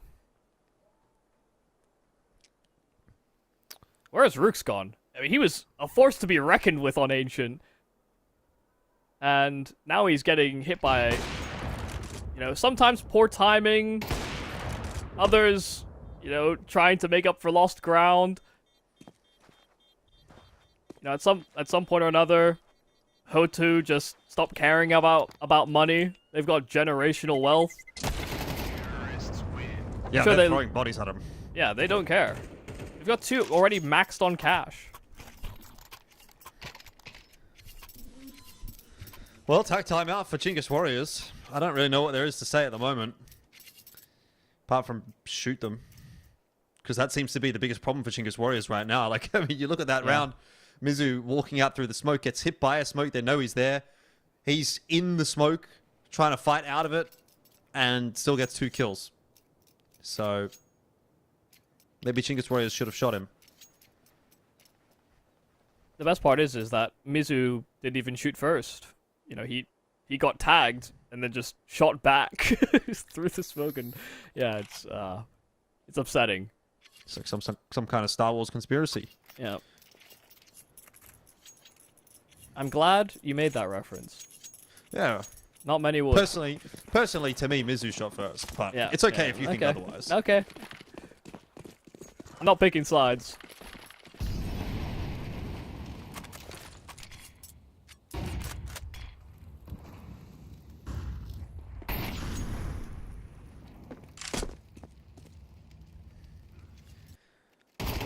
I almost want to see Hotu play with a bit more pace, but it's hard to justify that when they've been kind of just working a default so consistently, and it has been working wonders. If it ain't broke, don't fix it. I like to see some dynamic play. I know Hotu can do that. That's Very cool. Here's your chance. Headshots on offer. He's not going to get enough on the Duke Fasura. Puts him down to 17 HP, and now it's Controls' turn. And if Controls dies here, if he loses this fight, he loses control of the A bomb site. He backs away in the end. Maybe a wise decision, but you can tell the confidence is low for Chingis Warriors at the moment as Mizu gets himself one in middle. Duke Fasura gets that backup in. BKZ missing the first shot will mean he only gets 1 kill. And here comes Rooks. Mr. 0 and 6 now gets his first.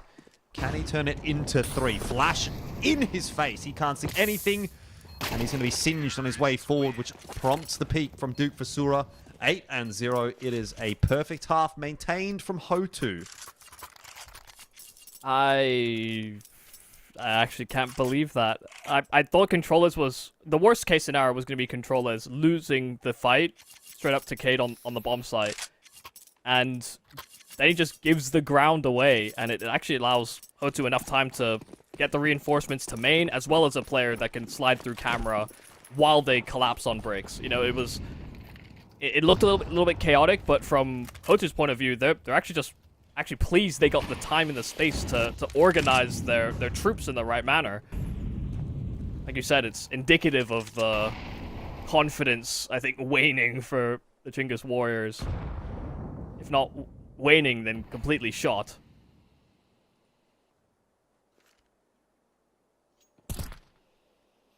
Are they gonna go for a 3D max boost? No, they're just walking the smoke. And look who's watching it! That ain't gonna work. Not this time.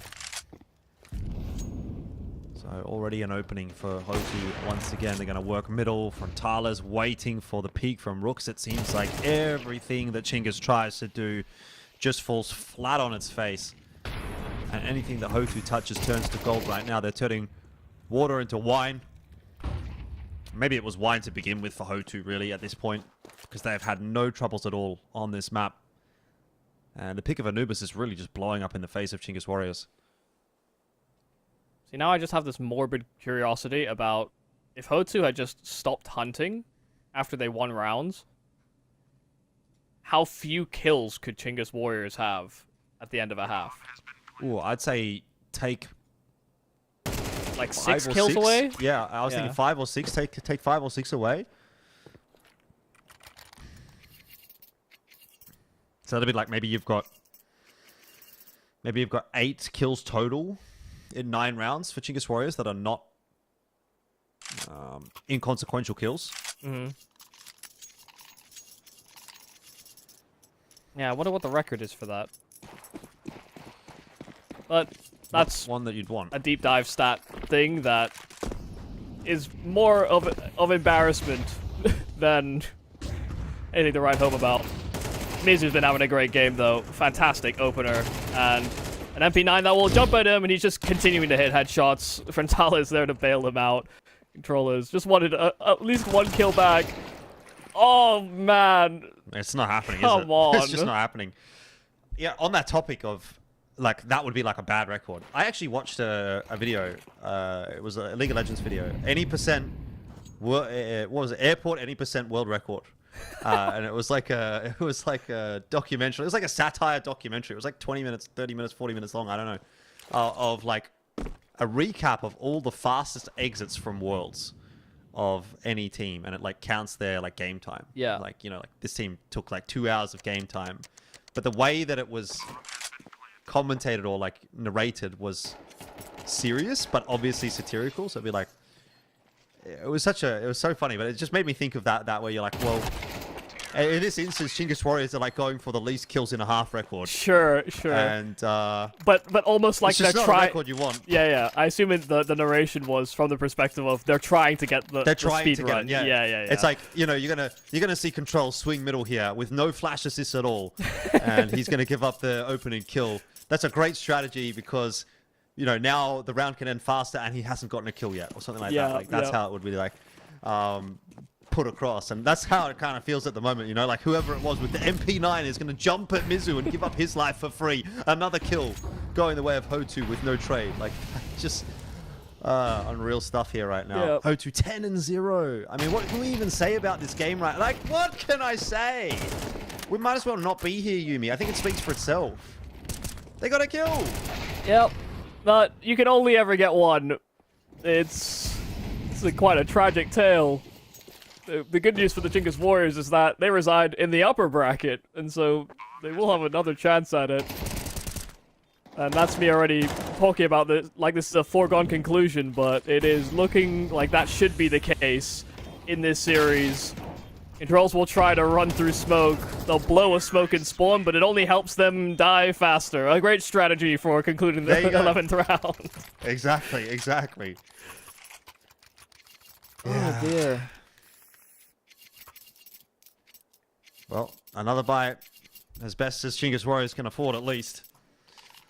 MP9s, FAMAS, and M4s to try and at least get a round. I mean, avoid the embarrassment of a 13-0 at least. We'll see. Doesn't really look like Houtou's concentration is wavering at all.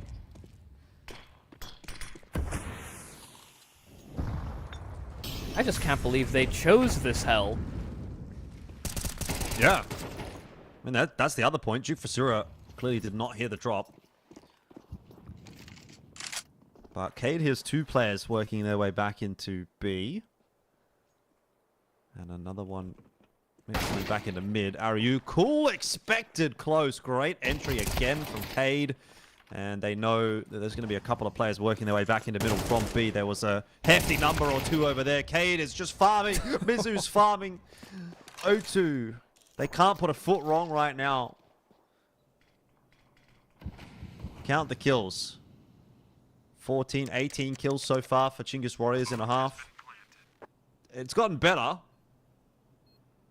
Slowly, I guess. But, like, better is relative. And the thing is, if we're at the point where we're like, yeah, you got 20 kills in the half as a team, and that's, like, what you're, like, taking solace in, there's probably something wrong. Yep.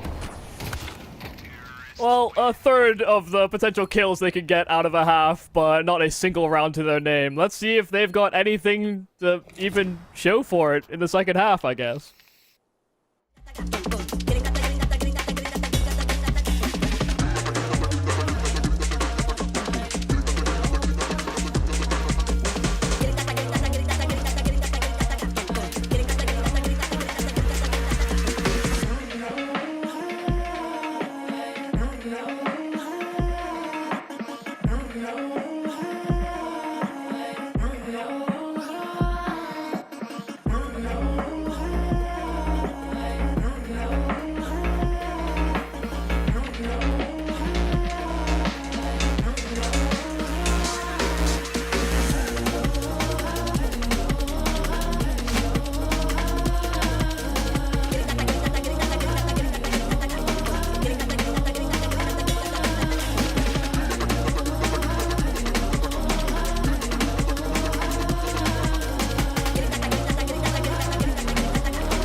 12-0 the scoreline.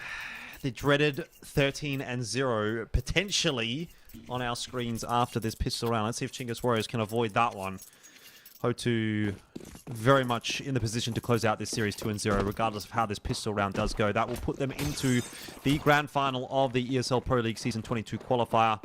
And I don't think Chingis Warriors is going to be able to do too much about it. Yes, they may win the pistol, Yumi, but that's not going to be enough. Yeah, it's looking like a done deal. I'd love to be convinced otherwise, but if that can be T-sided, it's surely not that T-sided. Might be the most convincing 12-0 I've seen in a long, long time. Duelist for Cade, and it's just simple pickings. They can't even get out con. Bombs dropped and swarmed by CTs. Not like this. Ariuko and E-Fire, the two that have to try to salvage this one for Chingis Warriors, but it just does not feel like anything is working for them. And I think that's going to be all she wrote. Ariuko will grab himself one. How do you dislodge this crossfire, though? Cade is being so patient. He is giving nothing to Ariuko. And they know that the bomb is pretty much irretrievable here for Ariuko. As long as Frontalis is on this line and he knows that Ariuko hasn't committed. Oh, hang on. There's one in. But no point getting excited unless you're a Hoou fan. 13-0 the score in map 2. It's 2-0. And Hoou clean up yet another opponent in this double elim bracket. That is a super clean run from them so far. 2-0 over Chingis Warriors. 2-0 over Semperfi. They did drop a map to IHC in the opening game. But overall, Hoou have made it to the grand final as that first team to qualify, the team to go through the upper bracket, as has been, I think, their expected right in this particular qualifier.